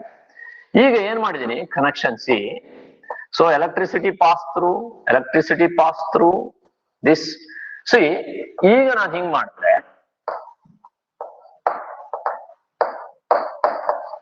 This is called parallel connection. ಈಗ ಪ್ಯಾರಲಲ್ ಕನೆಕ್ಷನ್ ಮಾಡಿದೀನಿ ನಾನು, ಅಥವಾ ಸಮಾನಾಂತರವಾಗಿ ಈ ಉಪಕರಣ ಜೋಡಿಸಿದೀನಿ. See I can connect a separate switch here. ಇದಕ್ಕೆ ನಾನು ಒಂದು ಸಪರೇಟ್ ಸ್ವಿಚ್ ಇಡಬಹುದು, ಇದಕ್ಕೆ ಸಪರೇಟ್ ಸ್ವಿಚ್ ಇಡಬಹುದು, ಫ್ಯಾನ್ ಗೆ ಸಪರೇಟ್ ಸ್ವಿಚ್ ಇರಬಹುದು. So I can switch on when ever that device is necessary. ನನಗೆ ಯಾವಾಗ ಆ ಡಿವೈಸ್ ನೆಸೆಸರಿ ಇದೆಯೋ ಆಗ ನಾನು ಅದರ ಸ್ವಿಚ್ ಅನ್ನ ಆನ್ ಮಾಡಬಹುದು. ಸೊ ಈ ರೀತಿ ಮೆಥಡ್ ಮಾಡೋದ್ರಿಂದ all the what is called devices get the required amount of electric current. ಅವುಗಳಿಗೆ ಎಷ್ಟು ಎಲೆಕ್ಟ್ರಿಕ್ ಕರೆಂಟ್ ಬೇಕಾಗುತ್ತೋ ಅಷ್ಟು ಸಿಗುತ್ತೆ. ಯಾವುದೋ ಒಂದಕ್ಕೆ ಕಡಿಮೆ ಸಿಗೋದು ಮತ್ತೊಂದಕ್ಕೆ ಜಾಸ್ತಿ ಸಿಗೋದು ಇಲ್ಲ. ಮತ್ತೆ if one device is removed, ಅಥವಾ ಅದು ಹಾಳಾಗಿ ಹೋಯ್ತು ಅಂತ ತಿಳ್ಕೊಳ್ಳಿ, ಮಿಕ್ಕಿದ್ದಕ್ಕೆ ಎಲೆಕ್ಟ್ರಿಸಿಟಿ ಹರಿಯಲ್ಲ ಅಂತಿಲ್ಲ. ಸೊ ಇಲ್ಲೊಂದು ಬಲ್ಬ್ ತೆಗೆದಿದ್ದೀನಿ ಅಂದ್ರೆ ಇವೆರಡಕ್ಕೆ ಮಿಕ್ಸಿಗೆ ಅಥವಾ ಇದಕ್ಕೆ ಯಾವುದು ಎಲೆಕ್ಟ್ರಿಕ್ ಓವೆನ್ಗೆ ಮತ್ತೆ ಫ್ಯಾನ್ಗೆ ಎಲೆಕ್ಟ್ರಿಸಿಟಿ ಬರಲ್ಲ ಅಂತಿರಲ್ಲ. ಸೊ ಪ್ರತಿಯೊಂದು ಡಿವೈಸ್ಗೂ ಕೂಡ ಸಪರೇಟ್ ಸ್ವಿಚ್ ಇಡ್ಲಿಕ್ಕೆ ಇಲ್ಲಿ ಸಾಧ್ಯವಾಗ್ತದೆ. But it is not possible in case of serial connection. ಅದು ಸೀರಿಯಲ್ ಕನೆಕ್ಷನ್ ಅಲ್ಲಿ ಸರಣಿ ಜೋಡಣೆಯಲ್ಲಿ ಅದಕ್ಕೆ ಅವಕಾಶ ಇರೋದಿಲ್ಲ. ಅದಕ್ಕೆ ನಾವು ಮನೆಗಳಲ್ಲಿ ಯಾವ ರೀತಿ ಜೋಡಿಸಬೇಕು. So it is advisable to connect the different electric devices in parallel connection rather than series connection. So series connection is not advisable in electric circuit in the domestic purposes. So domestic purpose nalli ಗೃಹ ಬಳಕೆಯಲ್ಲಿ ನಾವು electric ವಿದ್ಯುತ್ ಉಪಕರಣಗಳನ್ನ ಸರಣಿಯಲ್ಲಿ ಜೋಡಿಸುವಂತದ್ದು ಒಂದು advice ಮಾಡುವಂತದ್ದು ಅಥವಾ ಅದನ್ನ ಸಲಹೆ ಕೊಡುವಂತದ್ದು ಅಲ್ಲ. ನಾವು ಯಾವ ರೀತಿ ಜೋಡಿಸಬೇಕು ಅಂದ್ರೆ we have to connect them in parallel. ಅವುಗಳನ್ನ ನಾವು ಸಮಾನಾಂತರವಾಗಿ ಜೋಡಿಸುವಂತದ್ದು ಬಹಳ ಒಳ್ಳೆಯದು. ಇದಕ್ಕೆ ಸಂಬಂಧಪಟ್ಟ ಹಾಗೆ ನಿಮ್ಮ ಪುಸ್ತಕದಲ್ಲಿ ಕೆಲವು ಪ್ರಶ್ನೆಗಳಿದ್ದಾವೆ. ಆ ಪ್ರಶ್ನೆಗಳನ್ನ ನಾವು ಈ ಹಂತದಲ್ಲಿ ಉತ್ತರಿಸಬಹುದು ಅಂತ ಹೇಳಿ ನಾನು ತೆಗೆದುಕೊಳ್ತೀನಿ. ಸೊ ಇಲ್ಲಿದೆ, why it is not advisable to connect electric bulb and electric heater in series. ಇದಕ್ಕೆ ನೀವು ಉತ್ತರ ಮಾಡಬಹುದು, ಏಕೆ ವಿದ್ಯುತ್ ದೀಪ ಮತ್ತು ವಿದ್ಯುತ್ ಹೀಟರ್ ಅನ್ನ ಸರಣಿ ಜೋಡಣೆಯಲ್ಲಿ ಜೋಡಿಸಬಾರದು ಅಂತ. ಯಾಕೆ ಅಂತ ನಿಮಗೆ ಗೊತ್ತಿದೆ, they require different amount of electric current. So if one device is stop working, the another device will not get electricity. These are the two different reasons. These are the two different reasons. ಹಾಗಾಗಿ ನಾವು ಅವುಗಳನ್ನ ಆ ರೀತಿ connect ಮಾಡಬಹುದು. ಇದರಿಂದ series ನಲ್ಲಿ ಅವುಗಳನ್ನ connect ಮಾಡಬಾರದು ಅಂತ. What are the advantage of connecting electric devices in parallel with the battery instead of connecting them in series. So ನೀವು ಆ ಡಿವೈಸ್ ಅನ್ನ, ಪ್ರತಿ ಡಿವೈಸ್ ಅನ್ನು ನೀವು ಪ್ಯಾರಲಲ್ ಕನೆಕ್ಷನ್ ಮಾಡೋದ್ರಿಂದ ಉಪಯೋಗ ಏನು ಅಂತ ಈಗಾಗಲೇ ನಿಮಗೆ ಗೊತ್ತಿದೆ. Each electric device has A separate switch here.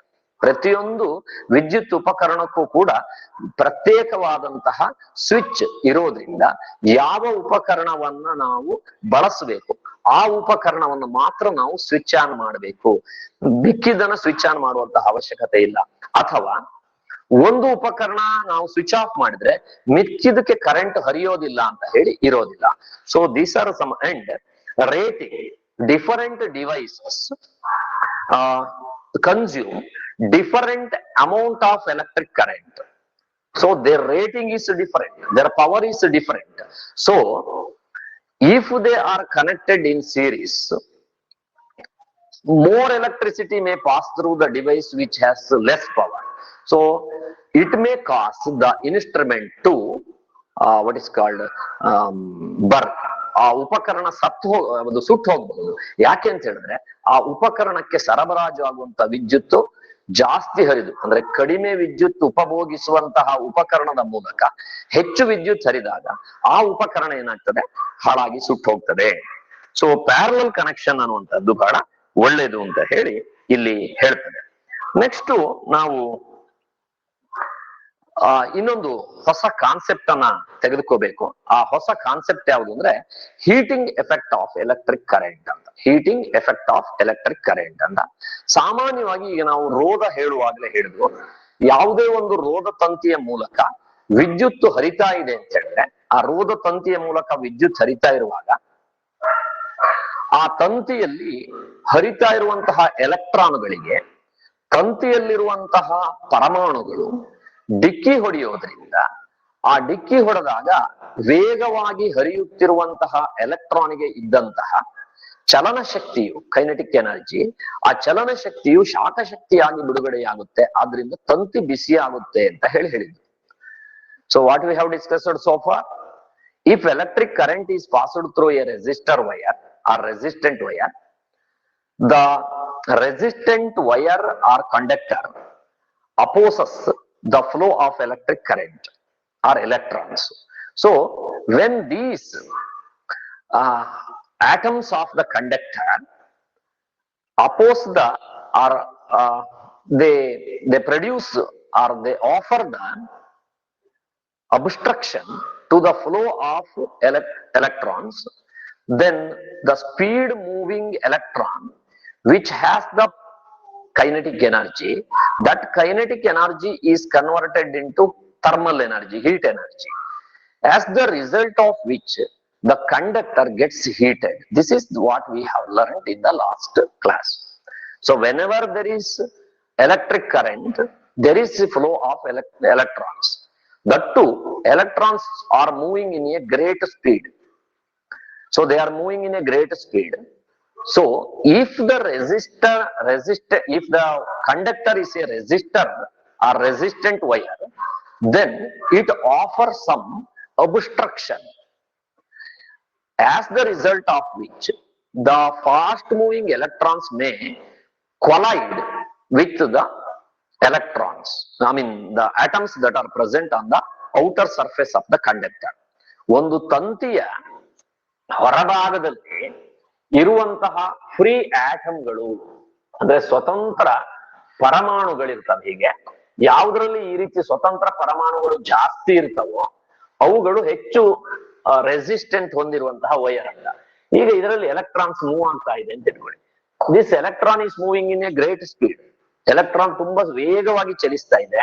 ಆ ಚಲಿಸ್ತಾ ಇರುವಂತಹ ಎಲೆಕ್ಟ್ರಾನ್ಗಳಿಗೆ ಈ ಫ್ರೀ ಆಟಮ್ಸ್ ಇದಾವಲ್ಲ, ಇದು ಕಂಡಕ್ಟರ್, ಇದು ವೈರ್ ಅಥವಾ ವೈರ್. ಇದು ಈ ಕಂಡಕ್ಟರ್ ನಲ್ಲಿರುವಂತಹ ಫ್ರೀ ಎಲೆಕ್ಟ್ರಾನ್ಸ್, ಸಾರಿ ಎಲೆಕ್ಟ್ರಾನ್ಸ್ ಅಲ್ಲ, ಆಟಮ್ಸ್. ಇಲ್ಲಿರುವಂತಹ ಆ ಕಂಡಕ್ಟರ್ ನಲ್ಲಿ ಇರುವಂತಹ ಈ ಆಟಮ್ಗಳು, ಹೊರ ಮೇಲ್ಮೈಯಲ್ಲಿರುವಂತಹ ಫ್ರೀ ಆಟಮ್ಗಳು ಅಡ್ಡಿಪಡಿಸುವುದರಿಂದ ಈ ಎಲೆಕ್ಟ್ರಾನ್ ಸರಿಯಾಗಿ ಓಡ್ಲಿಕ್ಕೆ ಆಗೋದಿಲ್ಲ. ಸೊ ಈಗೇನಾಗತ್ತೆ, ಇದು moving electrons are moving in a great speed. ಅದು ಗ್ರೇಟ್ ಸ್ಪೀಡ್ ಅಲ್ಲಿ ಮೂವ್ ಆಗೋದ್ರಿಂದ ಅದಕ್ಕೆ ಕೈನೆಟಿಕ್ ಎನರ್ಜಿ, ಚಲನ ಶಕ್ತಿ ಇರುತ್ತೆ. ಏನಿರುತ್ತೆ? ಚಲನ ಶಕ್ತಿ ಇರುತ್ತೆ. ಈ ಚಲನ ಶಕ್ತಿಯಿಂದಾಗಿ ಇದು ಡಿಕ್ಕಿ ಹೊಡೆದಾಗ ಈ ಎಲೆಕ್ಟ್ರಾನ್, ವೇಗವಾಗಿ ಹರಿತಾ ಇರುವಂತಹ ಎಲೆಕ್ಟ್ರಾನು ಈ ಪರಮಾಣುಗಳಿಗೆ ಡಿಕ್ಕಿ ಹೊಡೆಯೋದ್ರಿಂದ ಆಗ ಈ ಕೈನೆಟಿಕ್ ಎನರ್ಜಿ, ಚಲನ ಶಕ್ತಿ ಇದೆಯಲ್ಲ, ಅದು ಶಾಖ ಶಕ್ತಿಯಾಗಿ ಬಿಡುಗಡೆಯಾಗುತ್ತೆ. ಆದ್ರಿಂದ ಈ ತಂತಿ ಏನಿದೆಯೋ, ಈ ತಂತಿ ಬಿಸಿ ಆಗ್ತದೆ. This is what we have learned in the last class. So once again I am going to explain. See, you know the meaning of electric current. Electric current is nothing but the movement of positively charged and negatively charged charges. Charges are moving in the conductor. So one such charge is electron. Let us take electron only. So when electron hits to the obstruction or obstacles that are present in the conductor, then the kinetic energy that is present in the electron is changed into the thermal energy or heat energy, as the result of which the conductor gets heated. ಇದರಿಂದ ತಂತಿ ಬಿಸಿ ಆಗ್ತದೆ. ಆ electron ಹೋಗಿ ಆ ಕಣಕ್ಕೆ ಡಿಕ್ಕಿ ಹೊಡೆಯುತ್ತಲ್ಲ, ಆ ಡಿಕ್ಕಿ ಹೊಡೆದಾಗ ಆ ವೇಗದ ಆ ಚಲನ ಶಕ್ತಿಯು ಶಾಖ ಶಕ್ತಿಯಾಗಿ ಪರಿವರ್ತನೆ ಹೊಂದುತ್ತೆ ಅಂತೇಳಿ. ಇಷ್ಟ ಆದ್ಮೇಲೆ ಈಗ ನಾವು ಆ ಹೀಟಿಂಗ್ ಎಫೆಕ್ಟ್ ಅಂದ್ರೆ ಏನು ಅಂತ ನೋಡೋಣ. ಒಂದು ಡೆಫಿನೇಷನ್ ಮಾಡೋಣ. ಈಗ ಹೇಳಿರುವಂತಹ ನಮ್ಮ ಗಳಿಸಿದ ನಾಲೆಡ್ಜ್ ಏನಿದೆಯೋ ಆ ನಾಲೆಡ್ಜ್ ಅನ್ನ ನಾವೀಗ ಕನ್ವರ್ಟ್ ಮಾಡ್ಕೊಳ್ಳೋಣ. ಏನಾಗಿ ಕನ್ವರ್ಟ್ ಮಾಡ್ಕೊಳ್ತೀವಿ? ಪಾಯಿಂಟ್ ಬೈ ಪಾಯಿಂಟ್ ಆಗಿ ಆನ್ಸರ್ ಆಗಿ ಮಾಡಿ ಅಥವಾ ವ್ಯಾಖ್ಯೆ ಆಗಿ ಡೆಫಿನೇಷನ್ ಆಗಿ ಕನ್ವರ್ಟ್ ಮಾಡೋಣ.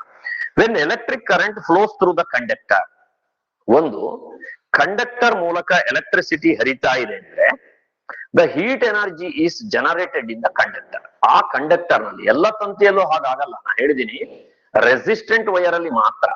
ಯಾವುದು ತಂತಿಯಲ್ಲಿ ರೆಸಿಸ್ಟೆನ್ಸ್ ಕಡಿಮೆ ಇದೆಯೋ ಅಥವಾ ಯಾವ ತಂತಿಯಲ್ಲಿ ರೋಧ ಕಡಿಮೆ ಇದೆಯೋ, ಉದಾಹರಣೆಗೆ ತಾಮ್ರದ ತಂತಿ, ಅಲ್ಯೂಮಿನಿಯಂ ತಂತಿ, ಅವುಗಳ ರೋಧ ಕಡಿಮೆ, ಅವುಗಳ ರೆಸಿಸ್ಟೆನ್ಸ್ ಕಡಿಮೆ ಇದೆ, ಅವುಗಳಲ್ಲಿ ಎಲೆಕ್ಟ್ರಿಸಿಟಿ ಹರಿದಾಗ ಶಾಖ ಬಿಡುಗಡೆಯಾಗಲ್ಲ. ಯಾಕೆಂದ್ರೆ they have very low resistance. ಅವುಗಳ ರೋಧ ಬಹಳ ಕಡಿಮೆ ಇರೋದ್ರಿಂದ ಶಾಖ ಬಿಡುಗಡೆಯಾಗಲ್ಲ. ನಾನು ಹೇಳ್ತಾ ಇರೋದು ಯಾವುದು? When electricity is passed through the resistant wire, ಯಾವುದು ರೆಸಿಸ್ಟೆಂಟ್ ವೈರ್ ಇದೆಯೋ ಅದರಲ್ಲಿ ಹರಿದಾಗ ಶಾಖ ಬಿಡುಗಡೆಯಾಗುತ್ತೆ ಅಂತ. This effect of electric current is called heating effect of electric current. ಈ ವಿದ್ಯುತ್ ಪ್ರವಾಹದ ಈ ಗುಣವನ್ನ, ಅಂದ್ರೆ ತಾನು ರೋಧ ತಂತಿಯಲ್ಲಿ ಹರಿದಾಗ ರೋಧ ತಂತಿಯನ್ನು ಬಿಸಿ ಮಾಡುವಂತಹ ಗುಣ ಇದೆಯಲ್ಲ, ಯಾವುದು? ವಿದ್ಯುತ್ ಶಕ್ತಿಗೆ. ಆ ಗುಣವನ್ನು ನಾವು heating effect of electric current ಅಥವಾ ವಿದ್ಯುತ್ ಪ್ರವಾಹದ ಶಾಖೋತ್ಪನ್ನ ಪರಿಣಾಮ ಅಂತ ಹೇಳಿ ಕರಿತೀವಿ. ಅದನ್ನೇನಂತ ಕರಿತೀವಿ ನಾವು? ವಿದ್ಯುತ್ ಪ್ರವಾಹದ ಶಾಖೋತ್ಪನ್ನ ಪರಿಣಾಮ ಅಂತ ಕರಿತೀವಿ. So what we are going to study now, our concept is heating effect of effects of electric current. Heating effect of electric current. ಕನ್ನಡದಲ್ಲಿ ವಿದ್ಯುತ್ ಪ್ರವಾಹದ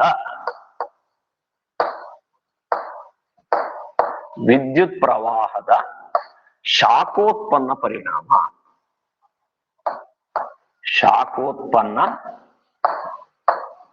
ಅಂತ ಕರಿತೀವಿ. ಹಾಗಂದ್ರೆ ಏನು ಅಂತ ಈಗ ಹೇಳಿದೆ.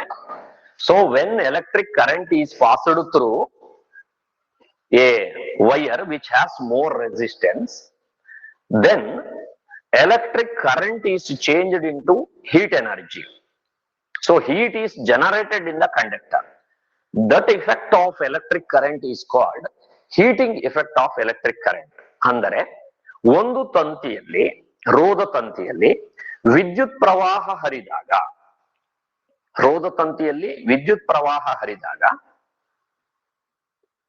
ಆ ರೋಧ ತಂತಿಯಲ್ಲಿ ಶಾಖ ಉತ್ಪತ್ತಿಯಾಗುತ್ತದೆ, ಅದು ಬಿಸಿಯಾಗುತ್ತದೆ. ವಿದ್ಯುತ್ ಪ್ರವಾಹದ ಈ ಗುಣವನ್ನ ನಾವು ವಿದ್ಯುತ್ ಪ್ರವಾಹದ ಶಾಖೋತ್ಪನ್ನ ಪರಿಣಾಮ ಅಂತ ಹೇಳಿ ಕರಿತೀವಿ. Is it not? ಸೊ ಇದು ಆದ್ಮೇಲೆ ನಾವು ಇದು ಯಾವ ಯಾವ ವಿಚಾರದ ಮೇಲೆ ಪ್ರಭಾವ ಹೊಂದಿರ್ತದೆ ಅಂತ. ಸೊ ಈಗ ಒಂದು ತಂತಿಯಲ್ಲಿ ವಿದ್ಯುತ್ ಹರಿಸ್ತಾ ಇದ್ದೀನಿ. This is the conducting wire. I am going to allow the electric current to pass through this wire. ಇದ್ರ ಮೂಲಕ ನಾನು ಎಲೆಕ್ಟ್ರಿಸಿಟಿ ಪಾಸ್ ಮಾಡ್ತಾ ಇದ್ದೀನಿ. ನನ್ನ ಕಲಿಕೆಗೆ ಸುಲಭವಾಗಿ ಅಂತ ನಾನು ಎಲೆಕ್ಟ್ರಾನ್ ಫ್ಲೋ ಮಾತ್ರ ಹೇಳ್ತಾ ಇದ್ದೀನಿ. ಅಲ್ಲಿ ಧನಾತ್ಮಕ ಆವೇಶ ಆಪೋಸಿಟ್ ಸೈಡ್ ನಲ್ಲಿ ಹರಿತಾ ಇದೆ, ಅದನ್ನ ನಾನು ಹೇಳೋದಿಲ್ಲ ಅಂದ್ರೆ ಎಲೆಕ್ಟ್ರಿಸಿಟಿ ಈಗ ಧನಾತ್ಮಕ ಆವೇಶ ವಾಪಸ್ ಬರುವುದಿಲ್ಲ ಅಂತೇನಲ್ಲ, ಅದು ಹರಿತಾ ಇದೆ. ಬಟ್ ಫಾರ್ ಅವರ್ ಕನ್ವೀನಿಯನ್ಸ್ ನಾವು ಒಂದು ಆವೇಶವನ್ನ ಮಾತ್ರ ಗಣನೆಗೆ ತೆಗೆದುಕೊಳ್ಳೋಣ, ಅದು ಋಣ ಆವೇಶ, ಎಲೆಕ್ಟ್ರಾನ್ ಮಾತ್ರ ತೆಗೆದುಕೊಳ್ತೀನಿ. ಇದಕ್ಕೆ ಅಪೋಸಿಟ್ ಡೈರೆಕ್ಷನ್ ಅಲ್ಲಿ ಧನ ಆವೇಶ ಕೂಡ ಚಲಿಸ್ತಾ ಇದೆ, ನಾನು ಅದನ್ನು ಡಿಸ್ಕಸ್ ಮಾಡ್ಲಿಕ್ಕೆ ಹೋಗುದಿಲ್ಲ. I hope it is clear for you. So for my convenience now I am going to consider the electric current means the flow of electrons. The only one aspect of the electric current is going to consider. The another one, the movement of the positively charged particles in opposite direction of the electron will be neglected here. Okay, so if I allow the electric current, that is I, is passed through the conductor, it is allowed to pass through the conductor, the heat is generated. ಈಗ ನಾವು ಈಗ electricity ಇದ್ರ ಮೂಲಕ ನಾನು ಹಾಯಿಸ್ಲಿಕ್ಕೆ ಹೋದ್ರೆ ಇದು ರೋಧ ತಂತಿ ಆಗಿರೋದ್ರಿಂದ ರೋಧ ತಂತಿಯನ್ನು ಹೀಗೆ ಡಾಟ್ ಹಾಕಿ ಬರೀತೀನಿ. ಆದ್ರೆ ಸರ್ಕ್ಯೂಟ್ ನಲ್ಲಿ ಬರೆಯುವಾಗ ರೋಧ ತಂತಿ ಹಾಗೆ ಬರೆಯಲ್ಲ. I will write like this. ಹಿಂಗ್ ಬರೆದ್ರೆ ರೋಧ ತಂತಿ ಅಂದ್ರೆ ಇಟ್ ಹ್ಯಾಸ್ ಮೆನಿ ಡಿಸ್ಟರ್ಬೆನ್ಸಸ್ ಅಂತ. ನೀವು ಲೆವೆಲ್ ಜಾಗದಲ್ಲಿ ಓಡುದಲ್ಲ, ಹಾಗೆ ಮೇಲೆ ಗುಡ್ಡ ಹತ್ತಿ ಕೆಳಗೆ ಇಳಿದು ಹೋಗ್ಬೇಕು. ಈ ಸಿಂಬಲ್ ತೋರಿಸ್ಬಿಟ್ರೆ ಆ ವಯರು ರೆಸಿಸ್ಟೆಂಟ್ ವಯರ್ ಅಂತ, ಅಂದ್ರೆ ಅದು ಹೆಚ್ಚು ರೋಧ ತಂತಿ ಇದೆ, ಅದರಲ್ಲಿ ವಿದ್ಯುತ್ ಸರಿಯಾಗಿ ಸುಲಭವಾಗಿ ಹರಿಯುವುದಿಲ್ಲ ಅಂತ ಅರ್ಥ. ಸೊ ಈಗ ಇದರಲ್ಲಿ ನಾನು ಕಳಿಸ್ತಾ ಇದ್ದೇನೆ, ವಿದ್ಯುತ್ ಕಲಿಸ್ತಾ ಇದ್ದೇನೆ. ಶಾಖ ಉತ್ಪತ್ತಿಯಾಗುವುದು ಯಾವ ಅಂಶಗಳನ್ನ ಅವಲಂಬಿಸಿದೆ ಅಂತ ನೋಡ್ಬೇಕು. ಯಾವ ಅಂಶವನ್ನ ಅವಲಂಬಿಸಿದೆ. First, if I supply more electric current, then heat generated will be more. ನೀನು ಜಾಸ್ತಿ ವಿದ್ಯುತ್ ಪ್ರವಾಹ ಹರಿಸಿದ್ರೆ ಇದು ಬಿಸಿ ಆಗುವುದು ಜಾಸ್ತಿ ಆಗುತ್ತೆ. ಒಪ್ತೀರಾ? I hope it is clear. ಈಗ ಒಂದು ತಂತಿಯಲ್ಲಿ ನಾನು 10 amps ನಷ್ಟು ಕರೆಂಟ್ ಹರಿಸ್ತೀನಿ, ಇದರಲ್ಲಿ ಇದು ತಂತಿ ಬಿಸಿ ಆಗುತ್ತೆ. ಅದೇ ತಂತಿಯಲ್ಲಿ ನಾನು ಈಗ ಎಲೆಕ್ಟ್ರಿಕ್ ಕರೆಂಟ್ ಅನ್ನ ಅದರ 10 ಪಟ್ಟು ಜಾಸ್ತಿ ಮಾಡಿದ್ದೇನೆ. 10 times I have increase 100 amps ಅನ್ನು ಕಳಿಸ್ತಾ ಇದ್ದೀನಿ. ಆಗ ಈ ತಂತಿಯಲ್ಲಿ ಬಿಸಿ ಆಗುವುದು ಎಷ್ಟು ಜಾಸ್ತಿ ಆಗ್ತದೆ? 10 ಪಟ್ಟು ಜಾಸ್ತಿ ಆಗ್ತದೆ. So what I have learned? So the heat generated is proportional to I. ಗೊತ್ತಾಯ್ತು ಆಯ್ತಾ? ಇದು ಹೆಚ್ಚು ಹೆಚ್ಚು ವಿದ್ಯುತ್ ಹರಿಸಿದ್ರೆ ಹೆಚ್ಚು ಹೆಚ್ಚು ಶಾಖ ಬಿಡುಗಡೆಯಾಗುತ್ತೆ. ಇಷ್ಟು ನಿಮ್ಗೆ ಗೊತ್ತಾಗತ್ತೆ. ಐರನ್ ಬಾಕ್ಸಿಗೆ ನೀವು ಅಲ್ಲಿ ಪಾಯಿಂಟರ್ ಇರ್ತದೆ, ಅದರಲ್ಲಿ 1 ರೆಗ್ಯುಲೇಟರ್ ಇರುತ್ತೆ, ಅಥವಾ ನೀವು ಅದಕ್ಕೇನ್ ಹೇಳ್ತೀವಿ ರಿಯೋಸ್ಟಾಟ್ ತರ ಸ್ವಿಚ್ ಇರುತ್ತೆ. ಆ ರಿಯೋಸ್ಟಾಟ್ ಅಲ್ಲಿ 1 ಒತ್ತಿ ಸ್ವಲ್ಪ ಎಲೆಕ್ಟ್ರಿಸಿಟಿ ಹರಿಯುತ್ತೆ, ಸ್ವಲ್ಪ ಬಿಸಿ ಆಗುತ್ತೆ. ಇನ್ನೊಂದು ಜಾಸ್ತಿ ಕರೆಂಟ್ ಹರಿಸಿದ್ರೆ ಜಾಸ್ತಿ ಬಿಡುಗಡೆ ಆಗುತ್ತೆ. ಹೀಗೆ ಎಲೆಕ್ಟ್ರಿಸಿಟಿ ಜಾಸ್ತಿ ಹರಿಸಿದಷ್ಟು ಹೀಟ್ ಜಾಸ್ತಿ ಆಗುತ್ತೆ. That is one thing. Then the nature of the resistor wire. ಈಗ ಉದಾಹರಣೆಗೆ ಈ ತೆಗೆದುಕೊಂಡಂತ ತಂತಿ ತಾಮ್ರದ ತಂತಿ ಆಗಿತ್ತು ಅಂತ ತಿಳ್ಕೊಳ್ಳಿ. ಅದರ resistance very less, negligible. So electricity heat is liberated, but it is very very less, it is negligible. ನೀವು ಇಲ್ಲಿ ತಾಮ್ರದ ತಂತಿ ತೆಗೆದುಕೊಂಡಿದ್ರಿ, ಅದರ ರೋಧ ಬಹಳ ಕಡಿಮೆ ಇದೆ, ಆದ್ರಿಂದ ಅದರಲ್ಲಿ ವಿದ್ಯುತ್ ಹರಿಸಿದ್ರೆ ಶಾಖ ಉತ್ಪತ್ತಿ ಆಗಬಹುದು. ಆದ್ರೆ ಉತ್ಪತ್ತಿಯಾದ ಶಾಖ ಏನಿದೆಯೋ ಅದು ಬಹಳ ಬಹಳ ಕಡಿಮೆ ಅನ್ನೋದನ್ನು ನೀವು ಅರ್ಥ ಮಾಡ್ಕೋಬೇಕು. ತುಂಬಾ ಕಡಿಮೆ ಹೀಟ್ ಬಿಡುಗಡೆ ಆಗತ್ತೆ. ಈಗ ನಾನು ಬದಲಿಗೆ ಏನ್ ತಗೊಂಡಿದ್ದೀನಿ? ಐ ಹ್ಯಾವ್ ಟೇಕನ್ ಟಂಗ್ಸ್ಟನ್ ತಗೊಂಡಿರ್ಬೋದು. ಟಂಗ್ಸ್ಟನ್ ಅನ್ನು ನನಗೆ ತೋರಿಸಬಹುದು. ಇಂತಹ ಬಲ್ಬ್ ಗಳನ್ನ ನೀವು ನೋಡಿದ್ರಿ.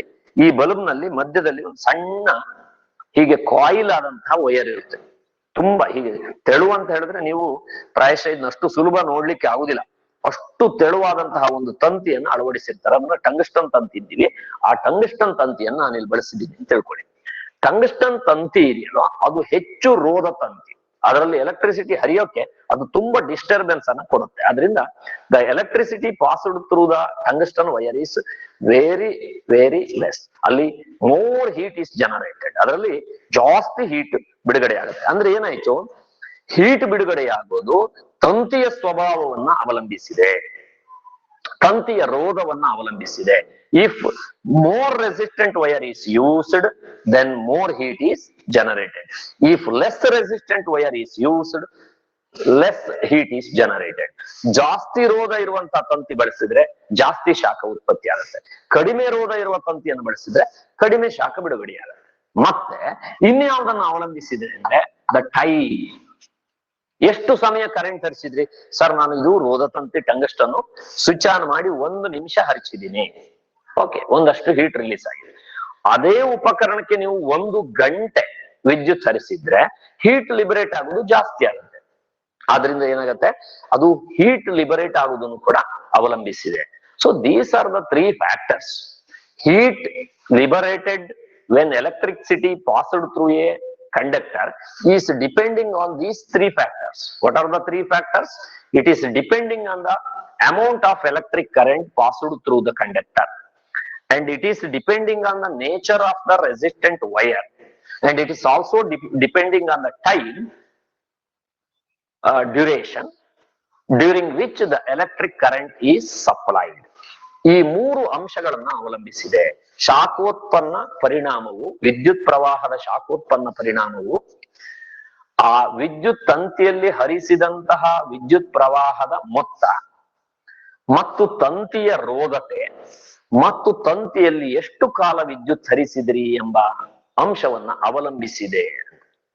ಆಮೇಲೆ ಏನ್ ಮಾಡ್ತಾರೆ, ಈ ಅಂಶಗಳನ್ನೇ ಬರ್ಕೊಂಡು ಈ ಎಷ್ಟು ಹೀಟ್ ಬಿಡುಗಡೆ ಆಗುತ್ತೆ ಅನ್ನೋದನ್ನ ಕ್ಯಾಲ್ಕುಲೇಷನ್ ಮಾಡಬಹುದಾ ಅಂತ ಅನೇಕ ಎಕ್ಸ್ಪೆರಿಮೆಂಟ್ ಗಳನ್ನ ನಡೆಸಿ ನೋಡಿದಾಗ, ಈಗ ನೀವು ಇದಕ್ಕೆ ಸ್ಕ್ವೇರ್ ಹಾಕಿದ್ರೆ ಎಷ್ಟು ಕರೆಂಟ್ ಅನ್ನ ಹರಿಸಿದ್ರು ಅದನ್ನ ನೀವು ಸ್ಕ್ವೇರ್ ಮಾಡ್ಕೊಂಡ್ರೆ, ಅದರ ಸ್ಕ್ವೇರ್ ತೆಗೆದು ಮತ್ತು ತಂತಿಯ ರೋಧತೆಯನ್ನ ಬರ್ಕೊಂಡು ಮತ್ತು ಎಷ್ಟು ಸೆಕೆಂಡ್ಗಳ ಕಾಲ ವಿದ್ಯುತ್ ಹರಿಸಿದ್ರೆ ಅದನ್ನು ಬರೆದ್ರೆ, ಇವು ಮೂರನ್ನ ಗುಣಿಸಿದ್ರೆ ಅಲ್ಲಿ ಉತ್ಪತ್ತಿಯಾಗುವಂತಹ ಶಾಖಕ್ಕೆ ಸಮ ಅನ್ನೋದನ್ನ ಎಕ್ಸ್ಪೆರಿಮೆಂಟಲಿ ದ ಸೈಂಟಿಸ್ಟ್ ನೇಮ್ ಜೂಲ್ ಎಂಬ ವಿಜ್ಞಾನಿ ಕಂಡುಹಿಡಿತಾರೆ. ಆದ್ರಿಂದ ಅದನ್ನ ನಾವು ಜೂಲ್ ನ ನಿಯಮ ಅಥವಾ joules law of heating effect ಅಂತ ಹೇಳಿ ಕರಿತೀವಿ. ಹೀಟಿಂಗ್ ಎಫೆಕ್ಟ್ ಗೆ ಜೂಲ್ ಒಂದು ನಿಯಮ ಕೊಡ್ತಾರೆ. ಹೇಗೆಂದ್ರೆ ಅವರು ಮೊದಲು ನಾವು ಬರ್ಕೊಂಡಿದ್ರು, ಹೀಟ್ ಬಿಡುಗಡೆ ಆಗುವುದು ಯಾವ ಅಂಶವನ್ನ ಅವಲಂಬಿಸಿದೆ, the factors which influence on the heat generated in the conductor, ಅದನ್ನ ಬರ್ಕೊಂಡಿದ್ರು. ಬಟ್ ಕ್ಯಾಲ್ಕುಲೇಷನ್ ಮಾಡುವಾಗ ಅಲ್ಲಿ ಉತ್ಪತ್ತಿಯಾದಂತಹ ಹೀಟ್ ಎಷ್ಟು, ಅದನ್ನ ಹೇಗೆ ಪಡೆಯೋದು, ಇವು ಮೂರರಿಂದ ಅಂತ ಪಡೆಯುವಾಗ, ಸೊ ದೇ ಫೌಂಡ್ ದಟ್, ತುಂಬಾ ಎಕ್ಸ್ಪೆರಿಮೆಂಟ್ ಮಾಡಿ ಅವರು ಕಂಡಿಡಿದ್ರು, ನೀವು ಅಲ್ಲಿ ಸಪ್ಲೈ ಮಾಡಿದಂತಹ ಎಲೆಕ್ಟ್ರಿಕ್ ಕರೆಂಟ್ ಏನಿದೆಯೋ ಅದನ್ನ ಸ್ಕ್ವೇರ್ ಮಾಡಿ ಮತ್ತು ತಂತಿಯ ರೆಸಿಸ್ಟೆನ್ಸ್ ಏನಿದೆಯೋ ಅದನ್ನ ಬರ್ಕೊಂಡು ಮತ್ತು ಎಷ್ಟು ಸಮಯ ನೀವು ಅಲ್ಲಿ ವಿದ್ಯುತ್ ಸೆಕೆಂಡ್ಗಳಲ್ಲಿ ಹೇಳಬೇಕು, ಆ ಎಷ್ಟು ಸೆಕೆಂಡ್ಗಳ ಕಾಲ ವಿದ್ಯುತ್ ಹರಿಸಿದ್ರಿಂದ ಇವು ಮೂರುಗಳನ್ನ ನೀವು ಗುಣಿಸಿದ್ರೆ ನಿಮ್ಗೆ ಅಲ್ಲಿ ಹೀಟ್ ಲಿಬರೇಟೆಡ್ ಆಗಿರೋದು ಸಿಗುತ್ತೆ ಅಂತ ಹೇಳುದು. This is called, what is called Joule's law ಅಂತ ಕರಿತೀವಿ. ಇದನ್ನು ನಾವು Joule's law of electric current ಅಂತ, ಅದನ್ನ ಜೌಲ್ಸ್ ಲಾ ಅಂತಲೂ ಕರೀತಾರೆ. ಜೂಲ್ಸ್ ಲಾ ಅಥವಾ ಜೌಲನ ನಿಯಮ ಅಂತ ಕರೀತಾರೆ, ಜೂಲ್ಸ್ ಲಾ ಅಂತ ಕರೀತಾರೆ. ಈಗ ಜೂಲ್ಸ್ ಲಾನ ಡಿಫೈನ್ ಮಾಡೋದು ಹೇಗೆ? ಜೂಲ್ಸ್ ಲಾ ಡೆಫಿನೇಷನ್ ಇದನ್ನೇ ನೀವು ಇಲ್ಲೇನು ನೀವು ಸೂತ್ರದಲ್ಲಿ ಬರೆದಿದ್ದು ಇದಕ್ಕೆ ವ್ಯಾಖ್ಯೆ ಕೊಟ್ರಾಯ್ತು. Symbolically you have written here, so you have to give word meaning for this. So joules ಏನ್ ಹೇಳ್ತಾರೆ ಅಂದ್ರೆ, the amount of heat generated in the conductor when the electricity passed through it is the product of ಇವು ಮೂರರ ಗುಣಲಬ್ಧ, the product of square of the electric current, resistance of the conductor and the time duration in which the electric current is supplied ಅಂತ ಹೇಳ್ತಾರೆ. ಅಂದರೆ ಅವ್ರು ಹೇಳೋ ಪ್ರಕಾರ ಒಂದು ತಂತಿಯಲ್ಲಿ ವಿದ್ಯುತ್ ಪ್ರವಾಹ ಹರಿಸಿದಾಗ ಆ ತಂತಿಯಲ್ಲಿ ಉತ್ಪತ್ತಿಯಾಗುವಂತಹ ಶಾಖವು ತಂತಿಯಲ್ಲಿ ಹರಿಸಿದ ವಿದ್ಯುತ್ ಪ್ರವಾಹದ ವರ್ಗ, ತಂತಿಯ ರೋಧ ಮತ್ತು ತಂತಿಯಲ್ಲಿ ಎಷ್ಟು ಸಮಯ ವಿದ್ಯುತ್ ಹರಿಸಿದೆ ಆ ಕಾಲ, ವಿದ್ಯುತ್ ಹರಿಸಿದ ಕಾಲ, ಇವುಗಳ ಗುಣಲಬ್ಧಕ್ಕೆ ಸಮನಾಗಿರುತ್ತದೆ ಅಂತ ಹೇಳಿ ಒಂದು ಡೆಫಿನೇಷನ್ ಕೊಡ್ತಾರೆ. ಇದು as per the examination point of view it is very very important. That is Joule law. Joule law ನೆನಪಿಟ್ಕೊಳ್ಳೋಕ್ ಸುಲಭ ಹೇಗೆ ಅಂತ ಹೇಳಿದ್ರೆ, ನಿಮ್ಗೆ ಈ ಫಾರ್ಮುಲಾ ನೆನಪಿಟ್ಕೊಂಡ್ರೆ ಆಯ್ತು ಅಷ್ಟೇ. H is equal to I square into R into T ಅನ್ನೋದನ್ನ ನೆನ್ಪಿಟ್ಕೊಂಡ್ರೆ, ಸೊ ಅದನ್ನೇ ನೀವು ವಾಕ್ಯದ ರೂಪದಲ್ಲಿ ಬರೆಯೋದು, ಸೆಂಟೆನ್ಸ್ ರೂಪದಲ್ಲಿ ಬರೆಯೋದು. ಸೊ ಆಗ ಏನಾಗ್ತದೆ, ಜೂಲ್ಸ್ ಲಾ ಆಗ್ತದೆ. So Joule's law is very easy to remember if you remember the formula H is equal to I square into R into T. So if you write this symbol, then also your answer is right, and you can write it in the word form. The word form is the heat generated when the electric current is passed through the conductor is the product of square of the electric current, resistance of the wire, and the time during which the electric current is supplied. So this is the Joule's law. So moreover about the Joule's law and its application and other points will be discussed in the next period. Thank you for listening the class. Thank you, students. Thank you, sir. Thank you, sir. Thank you, sir.